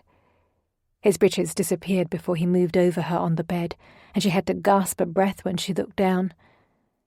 As respectful as they were in the hospitals, she had nonetheless seen the male anatomy numerous times, but never in full, glorious, taut fashion, and never on Hunter. He set his left hand onto the bed next to her head for support, and it drew her attention to his face. He paused for a moment, looking down at her as his right hand moved along her brow, sweeping errant locks of her hair to the side. The touch so gentle, fighting against the exertion of restraint in his muscles. Strain that she felt in her own body. She wanted him on her, wanted to feel his skin on hers like never before. She reached up, hooking her hand along his neck, and drew him downward to her. He pounced on the invitation, his lips going to her neck, and then trailing his tongue downward along her neck, onto her chest, his tongue circling her right nipple. The wetness, the perfection of it sent spikes through her lower belly and into the core of her. He moved to her left breast, not satisfied until the peak was tight and straining as well. He paused, his head turning, shifting to look at her left arm. His thumb landed on the long scar that ran up from her elbow. This is my favourite part of your body. His head dipped as he traced the line of the long-healed scar from the window glass with his lips. I hate that it happened, but it marked you as mine long ago, whether either one of us knew it. I knew it. Her fingers curled into his hair, and his lips moved to the centre of her, finding her flat belly and lighting her nerves with every caress of his tongue. She shifted under him, her hips lifting. Hunter, more. All of you. He chuckled and moved his legs between hers, parting her thighs wide. His fingers dipped downward, finding the spot that was already pulsating, begging for his touch. Instant fire in her veins, her hips squirmed, both pressing him onward and adhering to his rhythm of long, circular strokes around her nubbin. His mouth went back to her breasts, his tongue matching his pattern, and the pressure that built along her core was too much to bear, too much to deny. He sensed it, and his fingers sped, bringing her higher and higher, the bridled pounding demanding release. She grasped the back of his shoulders, his neck, her nails fighting to find anything to hold on to as her breath went out of control, arching into him with all her strength, begging him with every exhale. She hit release in the moment that he entered her, full and whole, and filling the chasm that was desperate for release. Pain tangled with pleasure, and he stilled, letting her body vibrate around him, letting the initial pangs subside. Then it was only wave after wave of pleasure left rolling through her body, deep in her abdomen, down through her legs. He withdrew in a long stroke, his member sliding back into her smoothly, slowly, repeating again, faster and faster to match the wave, still making her body shudder every other second. Bridget! His growl of her name filled her ears, his body tightening above her, his shoulders tensing under her fingers, and she could feel his own release deep within her, filling her. Glorious, what his body could do to hers, what her body could do to his. He sank down onto her, his chest covering her, the salt of him on her lips, just as they were always meant to be. He was hers, and she finally believed it. "You're making me ponder, Hunter." Hunter's hands paused in midair above the tendrils of brown hair draped over Bridget's bare back. He cleared his throat, setting his voice as neutral as he could manage. "Ponder what?" "Of how I can give up the hospital, but keep it open." Bridget's words came soft and hesitant, her breath warming his chest. "But I don't want to disappoint his memory. Your father's." "Yes." His breath lodged in his lungs. "Truly. You are considering it, Bridget." She nodded into his chest. "I feel weak for even thinking it, but you recognize what I have been afraid to admit." His hand hovering in midair dropped lightly onto her back, his fingers curling into the hair fallen between her shoulder blades. He knew how hard it was for her to speak the words that meant the world to him, words that meant she would be safe both in body and spirit. "That you cannot continue as you are." "I cannot." She exhaled, her head nuzzling into the dip lining the center of his chest. "But I cannot leave the hospital immediately. I would need to ensure Marjorie and Randolph can continue it, possibly find another physician to help oversee it. But the cost of running it is more vexing. The patients have nothing to give. I support it as much as I can with my father's estate, but even with that, Bornstein's contributions are a necessity to the hospital, especially if I expand it as planned. There are so many people that need it to exist in that location. And Bornstein's support of the hospital will not continue if you are not there." "I don't believe so. And I fear what he will do to the place." Hunter's fingers absently twirled tendrils of her hair as his mind churned. Here, after years of searching, was the woman he would happily die for, finally in his arms. Finally. Something he had believed would never happen. A hope he'd given up for dead. And here she was, naked in his arms, and every fibre of his being once again became hers. Every thought, every action. She was his purpose again, a fact he could not defend against. So he openly accepted the responsibility. She shifted slightly above him, and he could feel the scab along her side from the dagger. He had checked it over when he had dragged her on top of him on the bed. It was healing fine, but damn, it had scared him to death when it was gushing blood. It had been the worst thing he'd ever seen. Her blood on his hands. Her blood on his hands because of him. Hell, he wanted her safe and far, far from Bornstein's clutches. But she wasn't an easy woman to guard, especially when she bucked every time he became overprotective. Then we will figure out a plan, Bridget. His head dipped down to kiss the crown of her head. I said us, and I meant it. Let me help. Let me find a way to support it. My commission is more than we need, and I believe I can find other benefactors. Her head tilted up to look at him. You can? Yes. Somehow we'll find a way. It will just take some searching. A smile curled onto her lips. Are you not tired of searching? He chuckled. For you? Never. His hand ran down her spine, stopping on her backside. Just as he was about to dive further, he glanced at the curtain. Hell! He jerked upright in the bed, taking her body with him. What is it? Bornstein's men. He lifted her off his lap and jumped from the bed, moving across the room and aligning himself to the wall aside the window. He shifted the curtain slightly with his forefinger and glanced to the street.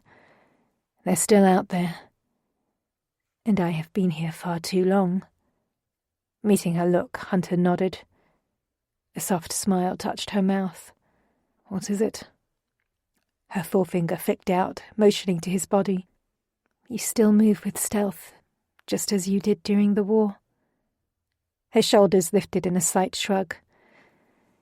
It makes me believe both of us are not so far from those people we once were.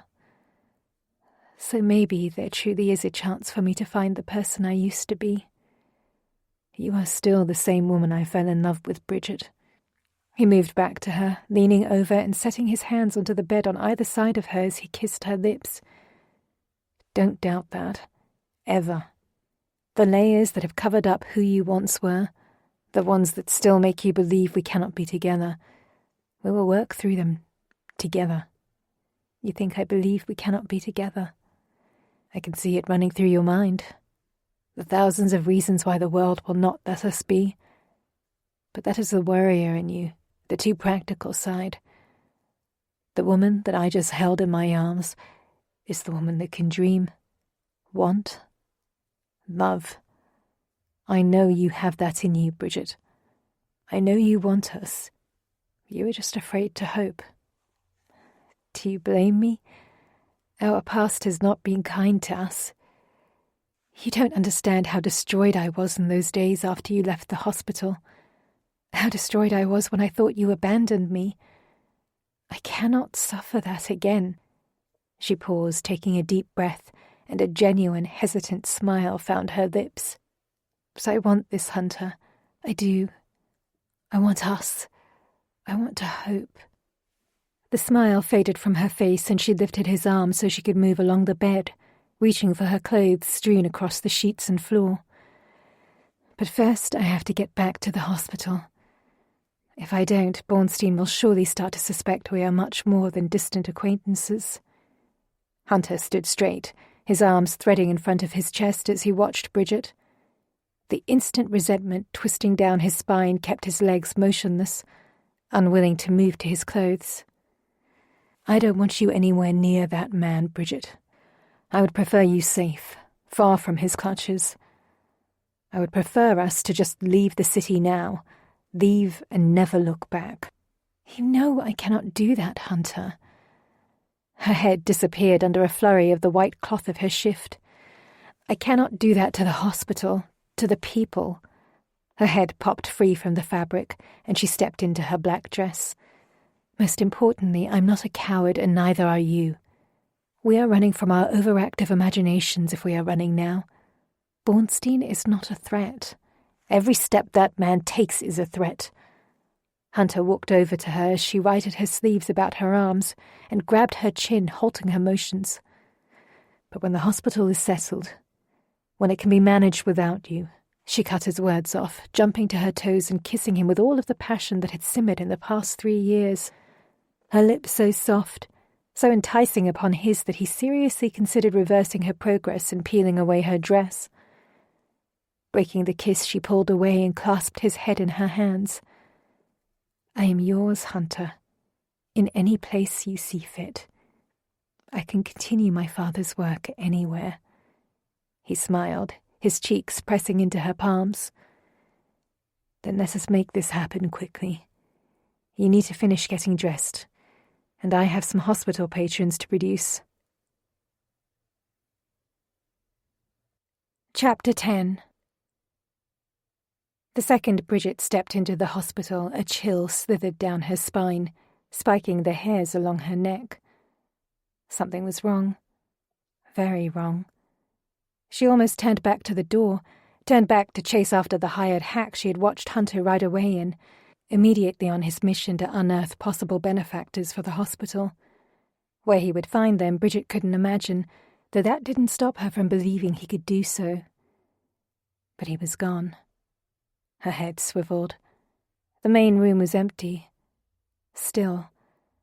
Barren and reeking of alcohol. Whiskey, if she had to venture a guess. It was the middle of the day, and there was always activity afoot. It had been so ever since they opened the hospital doors. She looked around, reassuring herself she had entered the right building. It was the hospital. 3 tentative steps into the main room, and her knee bumped into a wooden bench. "Marjorie?" 3 more steps, and her head swiveled, studying the length of the room. "Marjorie?" Clunk. She looked up to the sound coming from the floor above. Clunk. "Marjorie? Randolph?"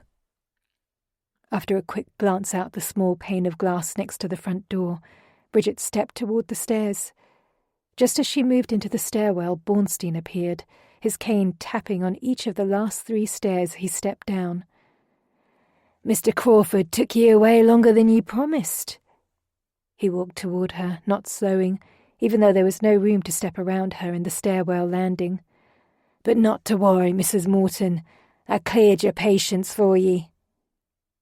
Taking 2 steps backward, she glanced back over her shoulder into the main room. You cleared my patients, Mr. Bornstein.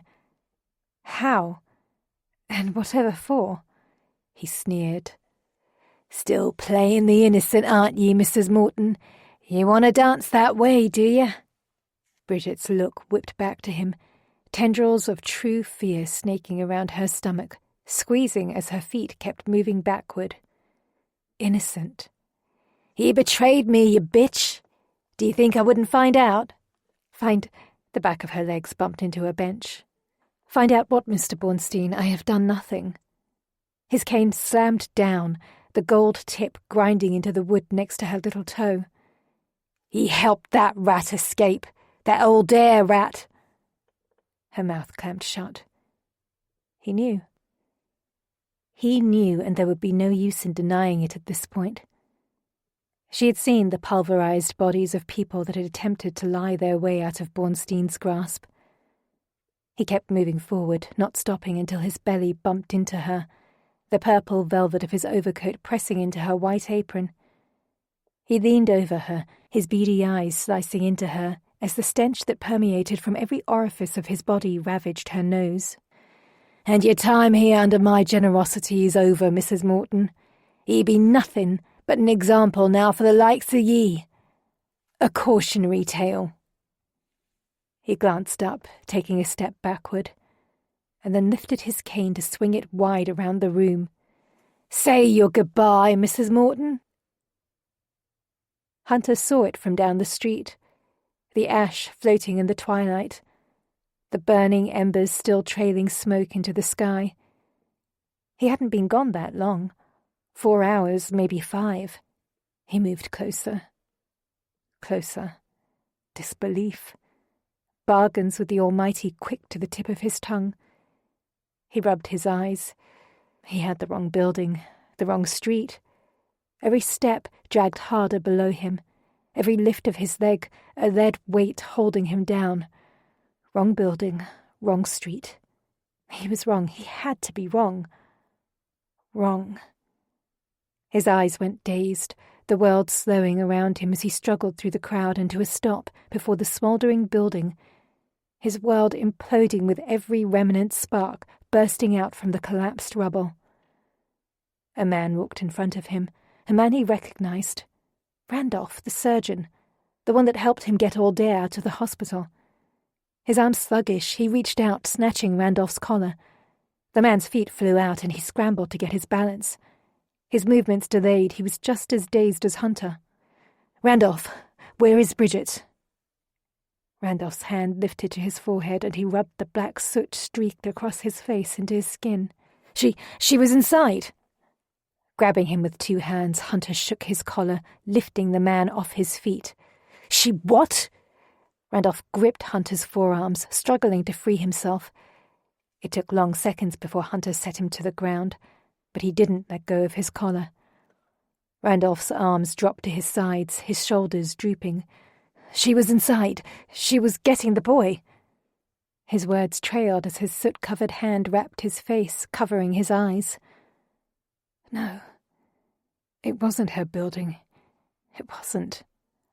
Hunter shoved Randolph away and staggered to the front of the charred building. The outer brick of the upper levels had collapsed inward, leaving only a shell of the first level, the door only half burned through. He moved closer, ignoring the smouldering heat. Just as he lifted his foot to kick open the lower half of the door, a charred beam that ran the width of the building crashed to the ground. Sparks flew and ashes billowed outward with a blast of burning heat. Hunter stumbled 3 steps backward. The horror of what he was witnessing crept into his bones and he stared up at the space where the building once stood. No wood, no brick, no mortar, just minuscule tendrils of orange light from the setting sun snaking through the haze of smoke. The hospital was nothing but ash. It was Bornstein's specialty. Burn anything that betrayed him. Burn anyone that betrayed him.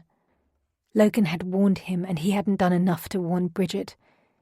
He hadn't done enough to protect her. He should have taken her, dragged her out of the city that very first night when he'd had the chance. She was injured and weak in his house. He should have taken her then. She would have hated him for it, but she would also be alive. He had failed her. Again. And now she was dead. His body started to curl in on itself. He had just held her in his arms not but hours ago.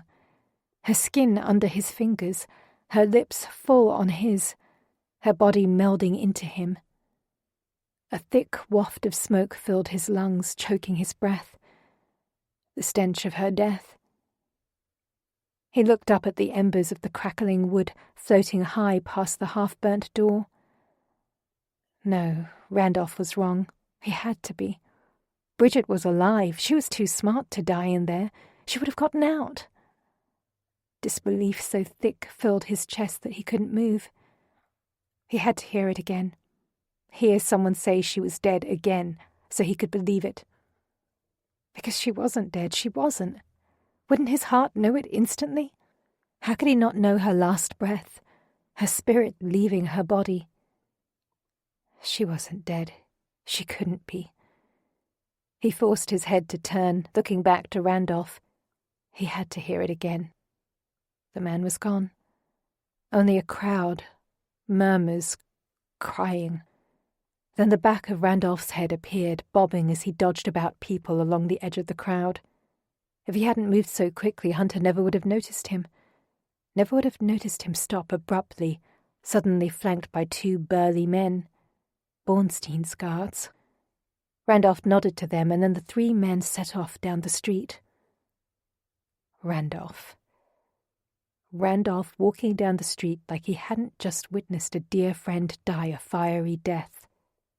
Hunter's heart sped, the beats turning to thunder in his chest. Randolph had just lied to him. Bridget wasn't dead. She wasn't. Missing, yes, but not dead. And this time, he wasn't about to stop searching until he found her. Chapter 11. Randolph, thank the heavens. Relief that it wasn't one of Bornstein's guards poking his head into the bedroom that held her captive swept through Bridget. To a one, the guards leered, their mouths smacking. To scare her so she wasn't trouble. That was the reason why. Or at least that was what she told herself, for she didn't want to consider the alternative. "Bridget, you're safe." Randolph stepped fully into the room, closing the door behind him and running across the room. He stopped in front of her. She twisted her wrists against the rope that bound them together, lashed to the tall wooden post of the bed she stood next to. She knew she was deep in Bornstein's lair, in the rooms above the Joker's roost, and she had been attempting for an hour to twist herself free from the raw rope, only succeeding in setting deep red marks into her skin. She glanced up at Randolph before looking down to the rope, her words flying fast. "Quick, you need to cut me free, untie me. And then we need to get out of here, Randolph. You're not safe here. How did you even get in here? Bornstein found out about Aldair escaping, and I cannot protect you from him. If he discovered you helped me let Aldair escape, I don't know what he'll do to you." Randolph's arms drew behind his back, his hands clasping. "You don't need to protect me, Bridget."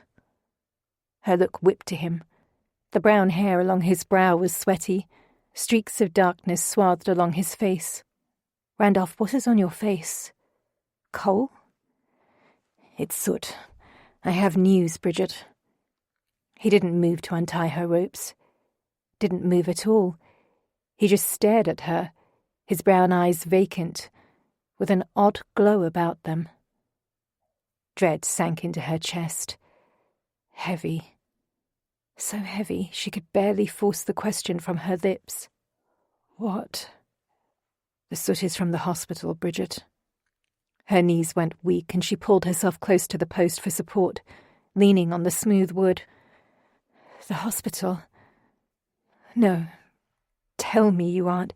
"I am. The hospital is gone, Bridget. Burned to the ground." Her knees gave out and she twisted around the post, collapsing onto the foot of the bed. Her head dropped forward, her temples hitting her upper arm as her head shook. Gasps of air interrupted her words. "No, it cannot be. He wouldn't do it. Not for how much it helps the people here.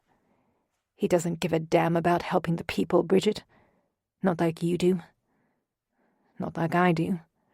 Her head jerked up, hot tears in her eyes blurring Randolph's form. "But he was just visiting the adjoining building. He was going to add it to the hospital." "He was never looking to buy that building for the hospital, Bridget. He wanted to see it, to determine if it would burn as well when he did this." He what? Why? Why would he do any of this?"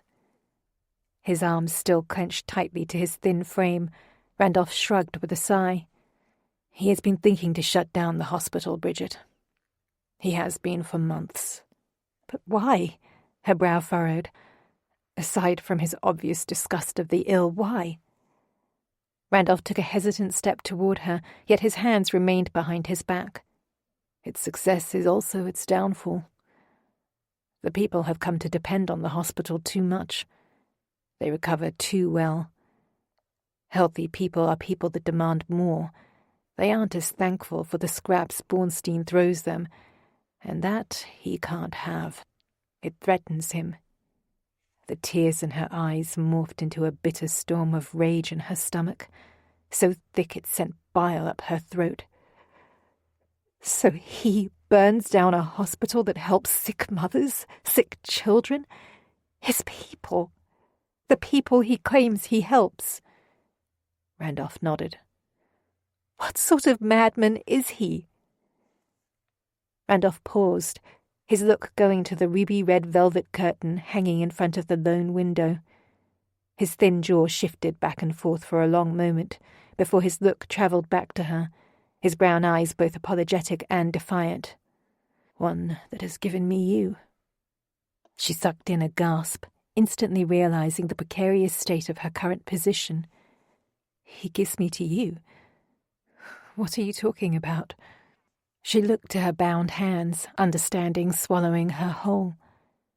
Randolph wasn't there to help her. Not at all.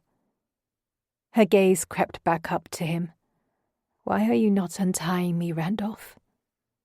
His lips drew into a thin, tight line, and then he exhaled a sigh. Bornstein saw it.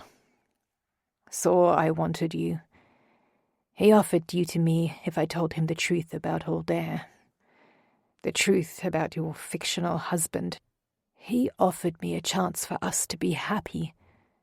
And I finally realized the secrets I have held for you for these many years were the very thing keeping us apart. He offered me to you. The words so abhorrent on her tongue she had to stutter them out. What lunacy are you talking about, Randolph? He cannot offer me to you. Randolph nodded, his words fast and tumbling over hers. He can and he did. We both know who is in charge here, Bridget, and it was never you. Bornstein can do anything he wants. The people are afraid of him. His men know they are always a second away from death with him. No magistrate will touch him. He is... Randolph, what madness has overtaken you? You never saw me, Bridget.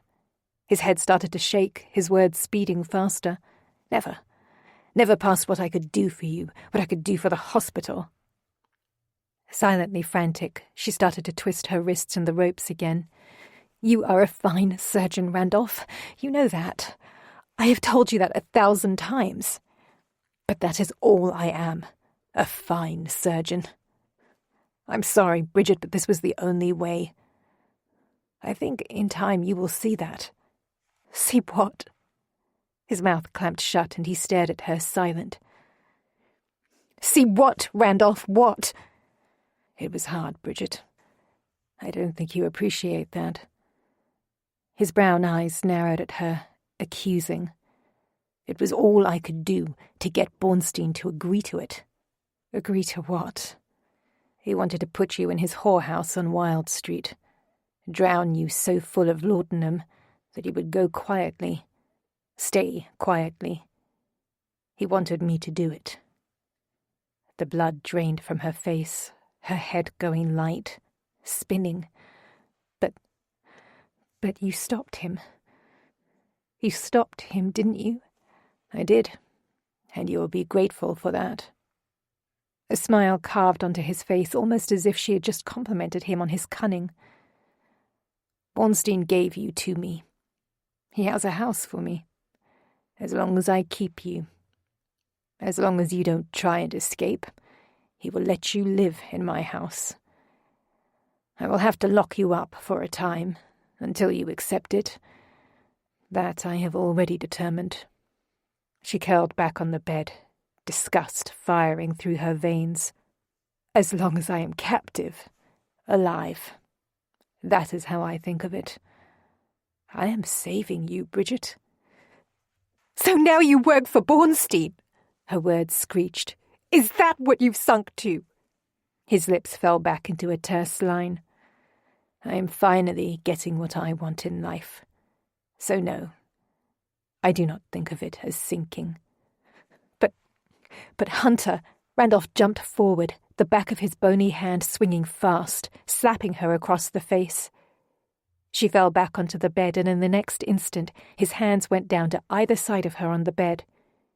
He hovered over her, his mottled face raging. Don't ever say his name again, Bridget. I got rid of him once. I can do it again.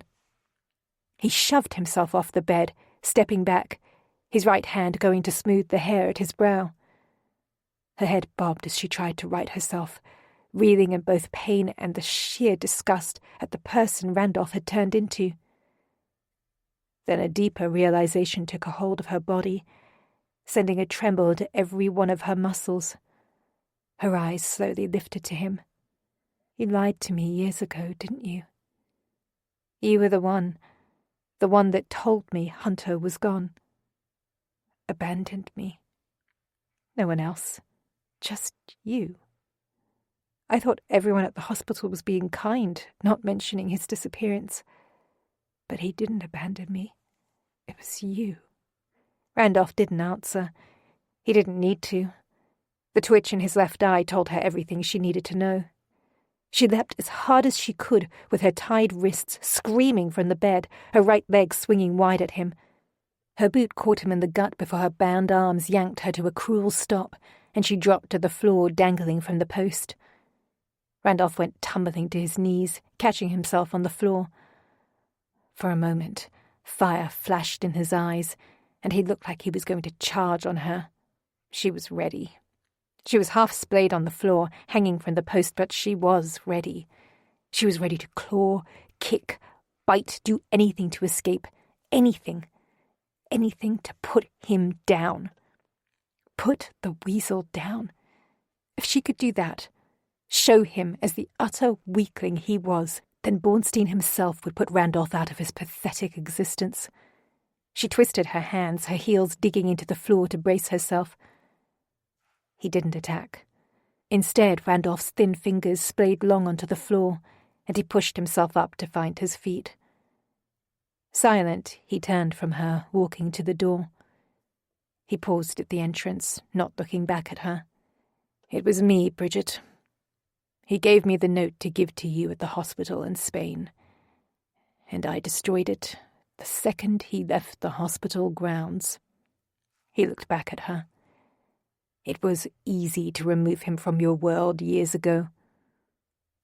Almost as easy as it was not but an hour ago, when I told him you died in the fire at Cranesbill. It collapsed nicely, by the by, a smouldering pile of ash by the time he arrived." She gasped, the punch to her belly as brutal as if he had just kicked her. He exhaled a snort. "Exactly his reaction when I told him you were dead. So you needn't concern yourself with him ever again, Bridget. We are moving you to my new house in an hour. Calm yourself. Bornstein's men do not look kindly upon insolent women." Chapter 12.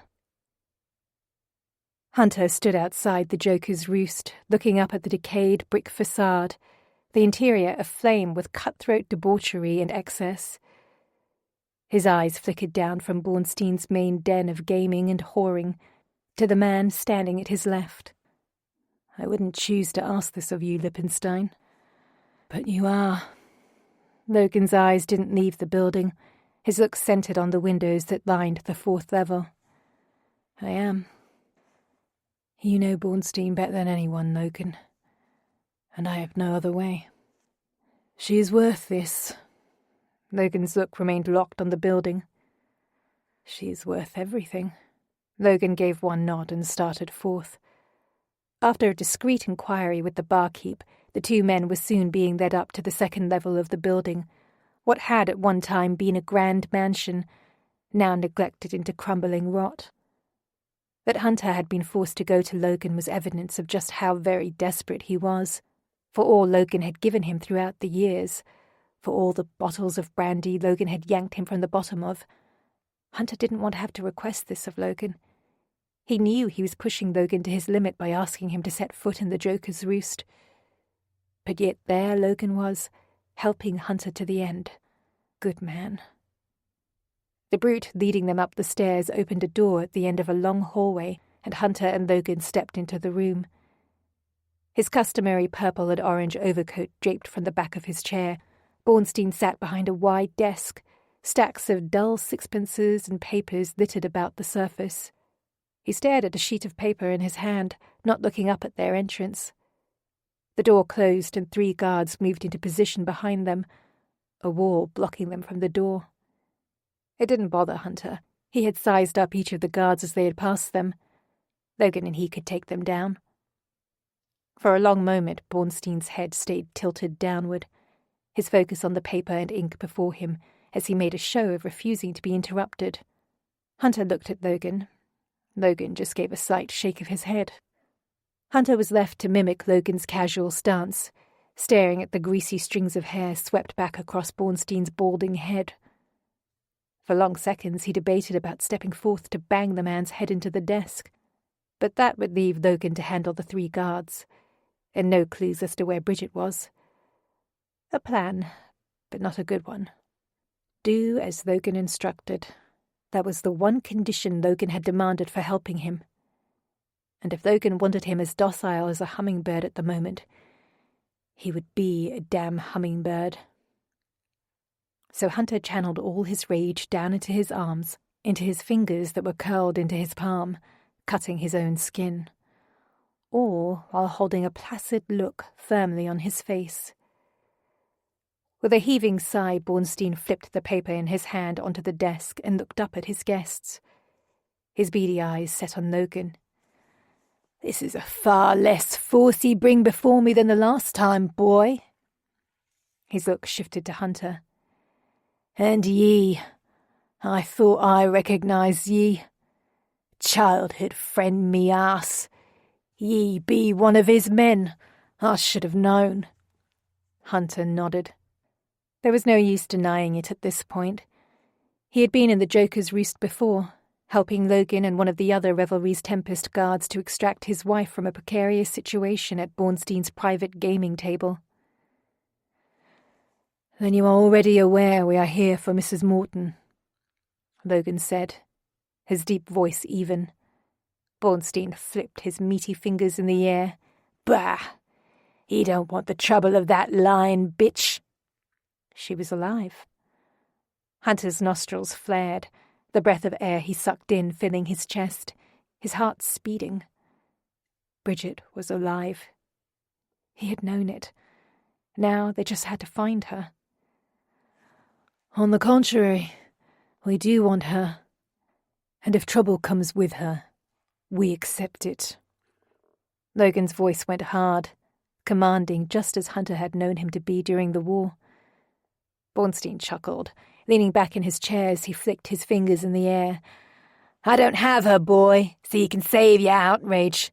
She gone too far with her making me look a fool, and she gets what she gets."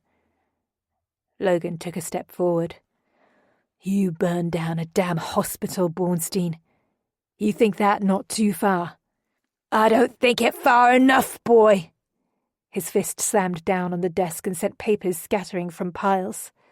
"I would have seen that bitch inside as it burned." He looked at Hunter, his lip curling in a sneer. "As it be, I already be regretting my decision." "Bornstein!" Hunter's voice thundered into the room. Logan's hand whipped out, palm flat against Hunter's chest, to force back against the fury-filled step he took toward Bornstein. Bornstein pointed at Hunter. "Keep your man in check, boy, or we be done here." Logan didn't look at Hunter, just kept his glare locked onto Bornstein. It was foolish to look away from a snake. It was foolish to play with a snake. Neither of those things mattered to Hunter, not when Bridget was at stake. "Where is she, Bornstein?" Hunter leaned forward, testing Logan's hold against his chest. Still too solid. Bornstein ignored Hunter, his beady eyes fixing on Logan. "You ready to deal, boy?" "Deal?" Hunter looked to Logan. Whatever motion Logan just made, Hunter missed it, for in the next instant, Bornstein stood from his chair and set his fists on the desk, leaning forward. He lifted one hand, motioning to his men in front of the door. "Leave us!" The 3 guards silently filed out of the room. Logan's words came instantly after the door closed. "Burning hospitals, Bornstein. Your empire's crumbling if you've sunk to that." Bornstein's fist slammed into the desk as mottled red splotches filled the wide, empty swath of his forehead. "Like hell it is, boy!" Logan dropped his hold on Hunter's chest and took another step toward the desk. "How long do you think it will be before those under you turn on you? You just took away one of the few people, Mrs. Morton, that could care for their families. Did care for their families. You think you are the keeper of this borough, but you are nothing if you are not providing. You think you have a hold on this devil's den, but you have nothing. An illusion. There will always be a man with a handy blade, willing to sink it into your chest to take over your position." Bornstein's voice went deadly, his eyebrows drawing to a tight line across his face. "You be thinking that be you, boy." "Not today." Logan shook his head. "Today, I just want Mrs. Morton." "She ain't no missus. A liar. That's what that girl be." Logan inclined his head. Nevertheless, we'd like to know where she is. Then I'd be giving up one of me own. His look flickered to Hunter for one long second before settling back upon Logan. So what will make it worth that? Logan paused, drawing a long breath as he folded his arms and settled them across his chest. The package you want delivered. Bornstein stood straight, his meaty hands unclenching and then clenching again before dropping back onto the desk. For a long moment, his beady eyes scrutinized Logan. Yes, I'll do it, Logan said. Hunter looked to Logan. He had no idea what package needed to be delivered or where to, but he knew from Logan's face that whatever he had just agreed to, it skirted far outside the man's morals. Far, far outside his morals. Bornstein nodded, a snake smile stretching wide on his face. I did not think you would break, boy. Provided you will not interfere Mrs. Morton's life again. If she chooses to open another hospital in that area, you will give her and her staff a wide berth. Give the patients a wide berth. Can you swear that? Bornstein's left hand lifted, rubbing the top of his rotund belly as his head bobbed, nodding to himself. You'll deliver it tomorrow. Logan inclined his head. Tomorrow. Then we have a deal. There wasn't the slightest question on Bornstein's face that Logan would deliver whatever it was he just promised. Hunter just hoped that whatever needed delivering, more innocent people wouldn't fall victim to Bornstein's machinations. Her eyes popped open to a commotion from below. Even though it was deep into the night, Bridget hadn't been sleeping. She couldn't. Not with her wrists still bound together, raw and bleeding. Not with the plotting she needed to do. Plotting how to get out of the room in Randolph's new house. Her head turned on the bed, her ears straining, thunking. A door crashing into a wall. Yelling. Fast thuds on stairs rushing upward. So fast Bridget barely had time to sit up on the bed and swing her feet to the floor before the room's door flew open. Randolph had locked the door from the outside after depositing her into it, and she had fruitlessly wedged a chair under the doorknob as security, a chair now clattering to the floor with the force. Randolph ran into the room, tripping over a chair leg as he reached back to slam the door closed. He stumbled, feet tangled in the chair, regaining his balance only a step before reaching her. She yanked her feet off the floor, scrambling backward on the bed just as he reached her. A flash of silver swished in front of her eyes, and he grabbed her upper arm, yanking her from the bed with power she wouldn't have believed his thin arms possessed. Her feet landed on the wooden floorboards, and he spun her, twisting her so she was clamped, arms and torso, to the front of his body. It hit her neck in a cold, brutal line. So odd, so unexpected she couldn't believe what it was. A blade. The cold line of a dagger pressing against the vein in her neck. The whole of it, such a fast blur she had no time to react, no time to fight, just freeze. Just hold as still as possible against the steel that dug into her skin. Shut your mouth. The blade breached the outer layer of her skin with his whispered words. She pulled back, digging herself into his body away from the stinging blade as much as she could. Then she heard it. Not clunking footsteps. Not running. Quiet boots on the floor outside the room. Smooth. Even. Determined. 2 sets of footsteps. Randolph started to shuffle his feet away from the door, pulling her backward to the far side of the room. Whoever it was in the hallway, Randolph was afraid of them. Bornstein? One of Bornstein's men? One of the 3 that had brought her here with her hands bound and a rag stuffed in her mouth. The brute that had tossed her over his shoulder when she had fought, knocking the wind out of her and then trudged her up to this room and heaved her in.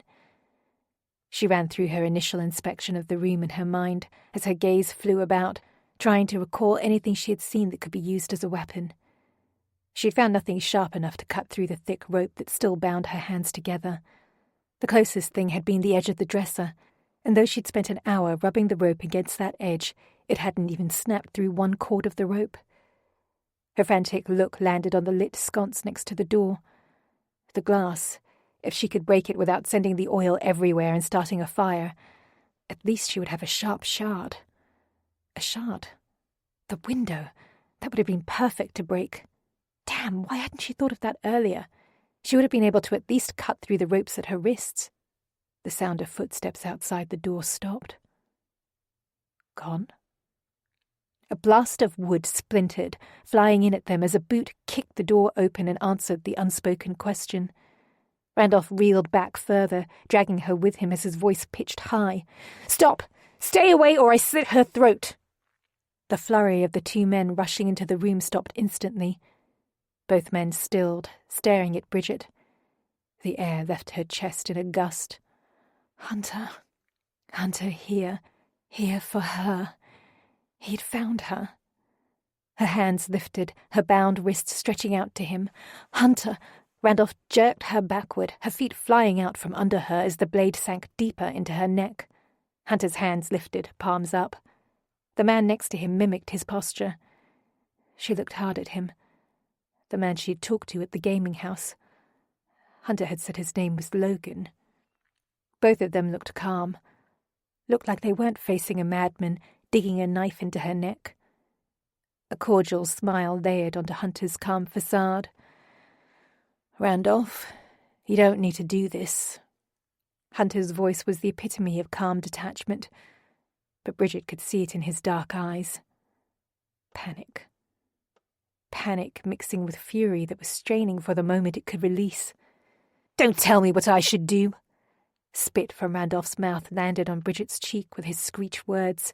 "I know what I need to do, and if you take another step, I will slit her throat." "Randolph, say another word. I'll slit her throat." Hunter's mouth slammed shut. "You two, back up." Randolph's arm clamped hard around her chest. "Back yourselves out of this room, out of this house. Now, before I have to hurt her." Randolph's feet continued the retreat, 3 steps back, and he was at the far wall in front of the window. His arm locked around her chest eased away from her body for a moment, but to compensate, he angled the knife long against her neck, the tip of it pressing into the fleshy skin just below her jawline. Bridget didn't dare move. A rush of cool night air enveloped her as the window flung open behind them. Hell, what was Randolph doing? The first thing she had done in the room was look to escape out the window, but the dormer sat just above a severely sloped slate roof that would send her plummeting 3 levels to the hard ground of the alleyway. If she thought she could have survived it, she would have already jumped. Fear sent her muscles into a frenzy, her feet digging into the floorboards. "Randolph, silence!" His free arm flew around her, the clamp against her chest as painful as ever. "Randolph, please!" She lifted her bound hands, trying to pull his arm from her, trying to pull him back from the madness. He yanked at her body, pulling her from her feet. Logan lifted his arm, the barrel of a pistol aimed at them. Without a word, the message to Randolph was clear. Hurt her, and he was a dead man. She hadn't seen the pistol earlier, she'd been so focused on Hunter. Logan levelled his aim at Randolph, or what she hoped was Randolph. There could only be a sliver of Randolph's head showing behind her. Hunter was a master marksman, she knew that, but she knew nothing of Logan's skill. Nothing. Much less if the pistol he held was crafted for aim. A bullet could just as easily veer from Randolph to her skull. Hunter wouldn't dare let him pull the trigger. Her look flew back to Hunter, her head shaking. His eyes locked with hers, and with one barely perceivable nod of his head, a shot exploded into the room. The shot blasted into her ears and sent her cringing, her eyes shut tight. Before she could open her eyes, before she realized she wasn't dead with a bullet through her head, a force hit them from the front and she was flying through the air, flying through the window. She opened her eyes just as her body rushed into the night air. Hunter in front of her. Hunter had shoved her and Randolph out the window. Thunk. She landed hard onto her belly, hitting the V-juncture of the dormer and the roof, and slate tiles cracked under her. Randolph had lost his grip on her, his body flying farther. He hit the roof, landing on her leg. Fire dug into her left calf. The blade sinking into her skin. Her hands hit the roof above her head, and she twisted, kicking as wildly as she could at Randolph's flailing arms, at the fingers gripping onto her ankles, tearing into bones. The dagger tore from her calf and sent searing pain shooting up her leg. She slipped downward. Randolph was taking her with him. Instinct sent her foot swinging and her toe connected with his temple, kicking him free of her. His fingers slipped from her ankle. Hands grasping desperately at the tiles, he slid down the roof tiles. Dropped. Thud. A gasp exploded from her lips and the tiles under her slipped. Her feet moved into open air. Nothing but the ground far, far below. But she didn't slide down, didn't follow Randolph over the deadly drop. She twisted, craning her neck to look upward through her extended arms. Hunter lay fully out of the window, stretched to his long length, his fingers clamped around the rope binding her wrists. Logan was behind him, his foot wedged against the side of the window as he strained, pulling Hunter's leg inch by inch, wrenching them both back up through the window. She found Hunter's face, concentrating on the deep lines about his eyes as he grimaced. "Don't drop me, Hunter," he grunted, and his dark eyes found hers. Dark eyes that instantly calmed her. "It'll never happen, Bridget." A rumble came from deep in his chest as he dragged her against the roof tiles, pulling her closer to him. She could feel him shift, feel his legs brace against the inside wall below the window. Solid, he heaved her in with one long yank. Her feet never touched the floor, for Hunter snatched her up and into him, crushing her to his chest with such ferocity she could feel her ribs bowing, near to cracking. She didn't care. She was safe. Safe in his arms. The one place she should have always been. Her breath came back to her slowly, filling her lungs, and she wedged her face upward. "I could have done without being pushed out a window again, Hunter." His hand went to the back of her head, tucking her against his chest again. His words were broken, harsh into her hair. "And I could have done without having to push you out the window, Bridget." Chapter 13. "Come, we should leave before a constable arrives." Logan's deep voice cut into the pounding in Hunter's ears. "This neighborhood is quiet, and I doubt a dead body in the alleyway will go unnoticed for long." Hunter wasn't ready to release Bridget from his grip just yet. He had almost just lost her out the blasted window. He had planned to yank her back in right away, never imagining Randolph would manage to latch onto her ankles. But Logan was right. They had to move. Hunter set Bridget to her feet, the muscles in his arms tightening, resisting even as he released her. He didn't want to let her go, and by the way she curled into him, she didn't want him to either. She wobbled on her feet as he took a slight step backward, but then righted herself. He pulled a dagger from a sheath under his coat and quickly cut through the rope still binding her wrists. Grabbing her hand, Hunter led the way quickly through the house. At the base of the stairs, Logan cleared his throat, stopping and looking to Hunter over Bridget's head. "It would normally be wise to slip out the rear door." Hunter glanced at Bridget, then shook his head, looking to Logan. "We go out the front." Hunter wasn't about to make Bridget witness the crumpled mess of Randolph in the muck of the alleyway. Whatever abhorrent decisions the man had made in the past 2 days, Hunter knew he had been steadfast in his loyalty to Bridget and the hospital in the past.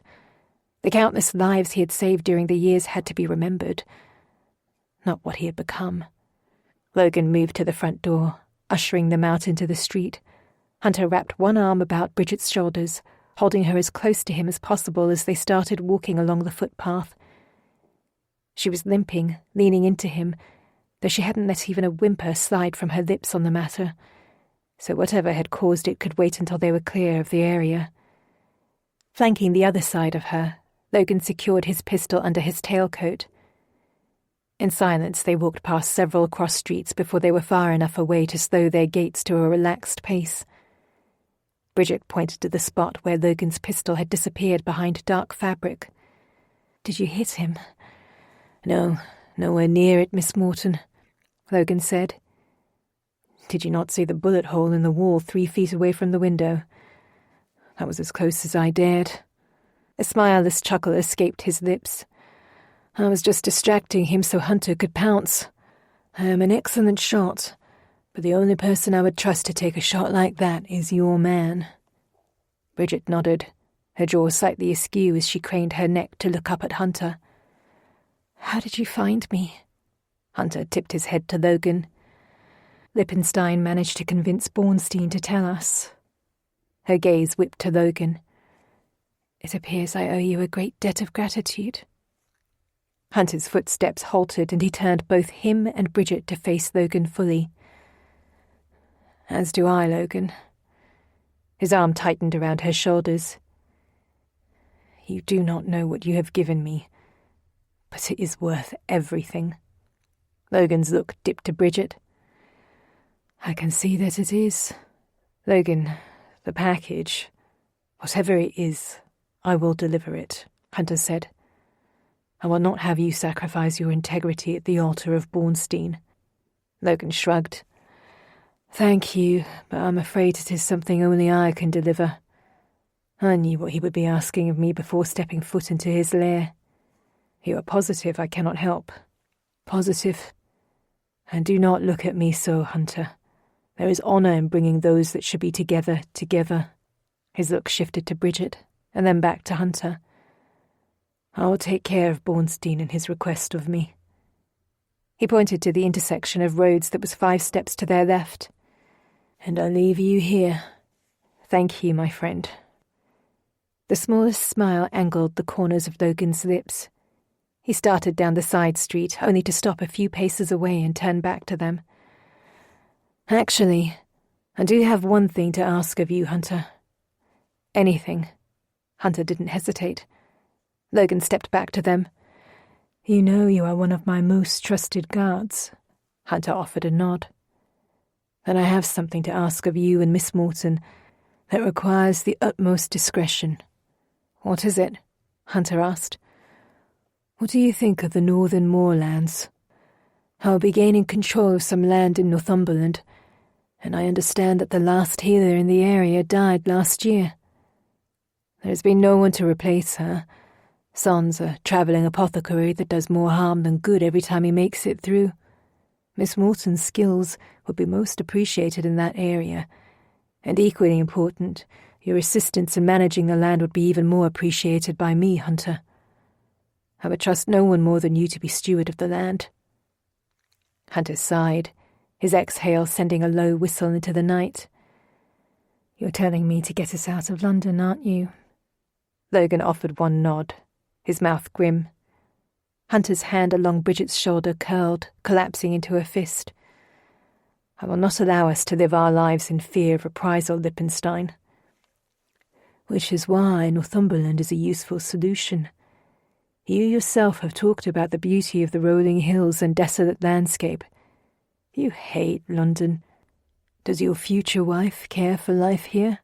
Hunter looked down to Bridget. She shook her head. Hunter's heart skipped a beat at the honesty she managed to manifest. Of course she didn't care for London. It had done nothing but scrape away at her spirit day after day after day. Logan cleared his throat. "So go where you are needed, Hunter, wanted, and leave this place where the only thing that demands you to stay is pride." Pride. Damn Logan. Damn him for being too observant. Misplaced arrogance was the only thing that would keep them in London, and Hunter had to admit it. He would be a fool to stay, and he would have the world if he left. He looked down at Bridget. She stared up at him, her green eyes wide, light from a lantern hung on the building next to them, reflecting sparks in her eyes. Without words, he knew exactly what was in her mind. The world. The world with him. With a family. With purpose. The world where they could be as free from the past as they chose to be. As much as he abhorred having to look away from those sparks in her eyes, he pulled his gaze from Bridget and looked to Logan. Yes, a smile, the truest one that Hunter had ever seen on Logan's face, crossed his friend's lips for the merest of seconds. I would be remiss if I didn't mention that my land is merely a long day's ride to the Scottish border and the nearest blacksmith. Logan tilted his head to Bridget. I imagine that making her your wife sooner rather than later will be your top priority. No need for banns. And as you won't be needed on my lands for a few weeks, the time is yours to do with what you will. Hunter's chest swelled. Again, thank you, Logan. I'm humbled by your trust. You saved my life, Hunter, so it is I that is humbled. Logan lifted his hand, squeezing Hunter's upper arm. Do well. Build your family, my friend. I intend to. Logan turned and walked away, his dark form blending into the night. They watched him, their feet frozen to the walkway.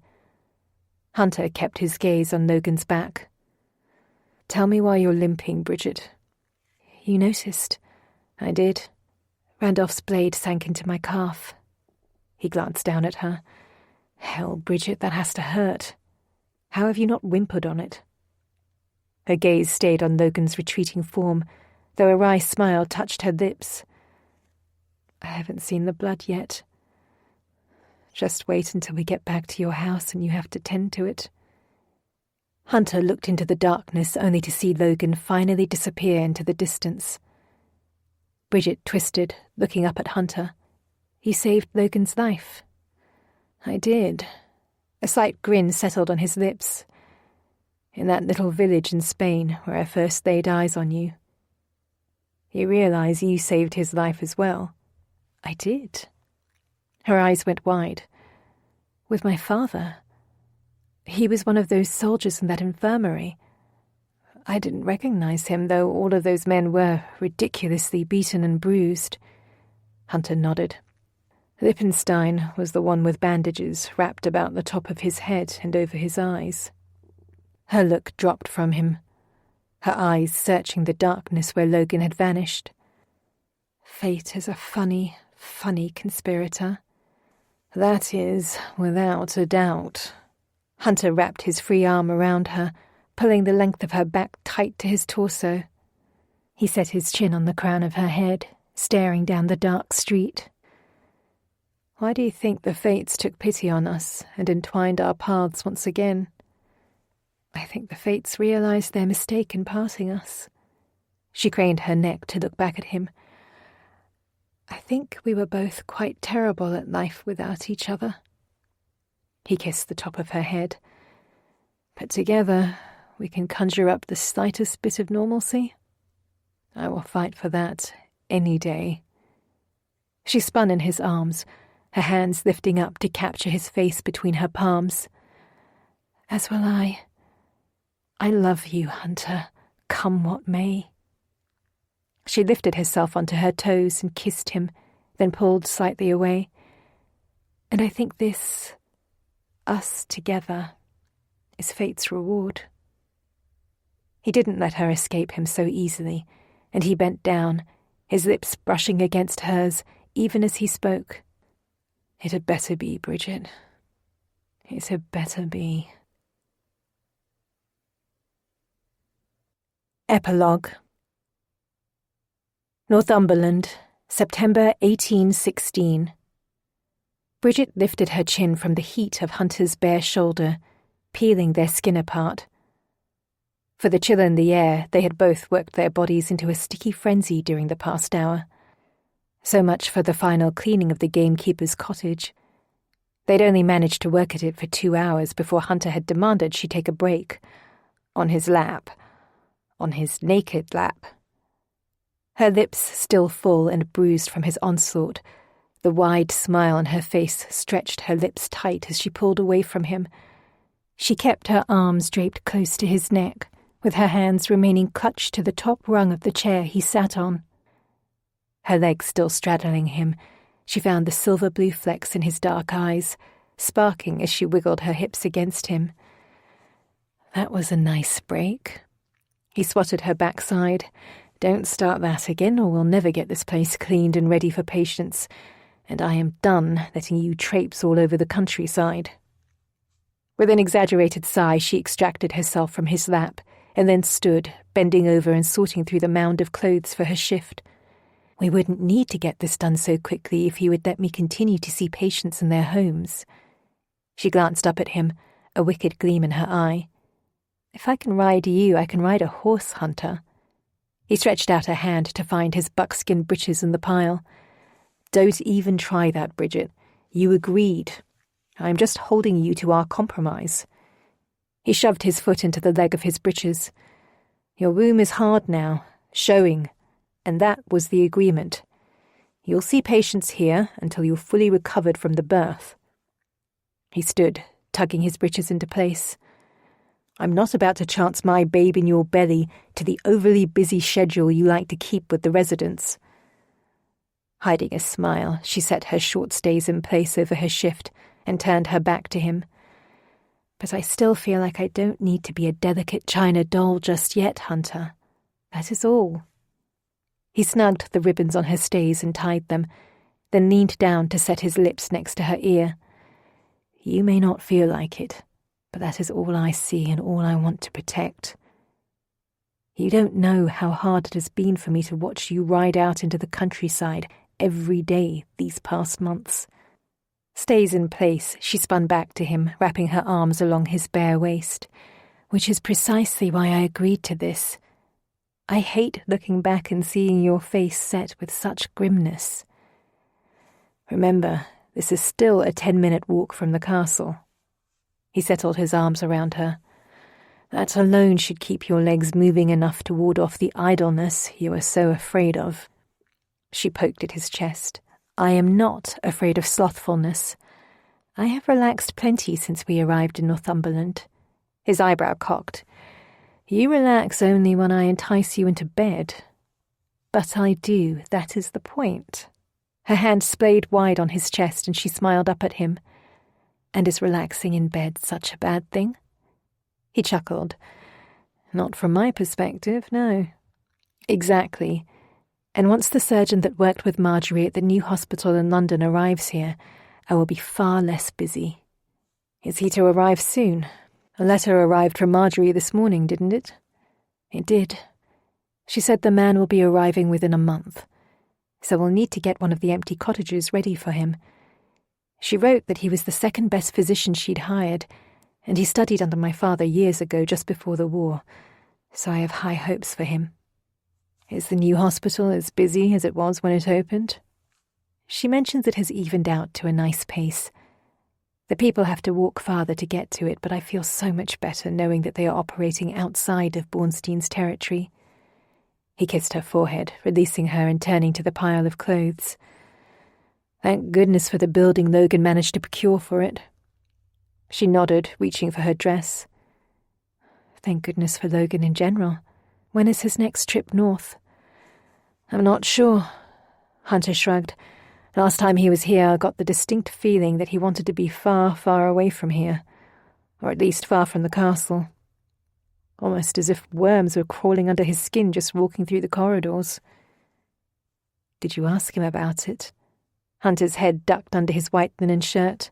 No, and I can sense you're already planning to ask him on it the next time he makes the journey north. But as for me, I don't ask questions of the man. Maybe you should. She pulled on her cerulean dress, then turned so Hunter could button it. His fingers were quick down her spine. Or maybe I should keep my mouth shut and respect his privacy. He motioned to the wide-open room they had cleared for incoming patients. Let us finish the cleaning so I can get you home and into a proper bed, my wife. What else can I do? Bridget spun around the room. The most comfortable wooden chairs she could find lined the walls. The fireplace had been scrubbed and was ready with fresh logs. and there was a wide area at the end of the room cordoned off to the side for her tools and water. 3 separate rooms led off from the main area, all neat and clean. The place was manageable and perfect. She nodded to herself. I think I can only scrub my tools clean so many times. I think we're done. She glanced up at Hunter, her lips drawing inward, hesitant. I think I'm finally ready to work here. You were positive. He tried to curb the smile that came to his face but didn't succeed. I am.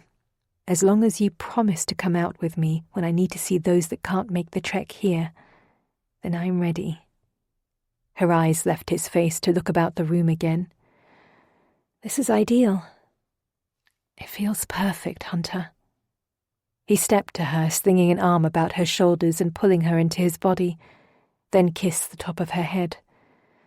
Then I am happy, Bridget. Your perfect is my perfect. She looked up to him, smiling, overwhelmed at the fullness in her heart. Her fingers settled atop the slight mound of her belly. Our perfect. This has been To Capture a Warrior, Logan's Legends, a Revelry's Tempest novel. Written by K.J. Jackson. Narrated by Anais Inara Chase. Copyright 2018 by K.J. Jackson. If you would like more hold-your-breath historical romance from K.J. Jackson, find it at kjjackson.com.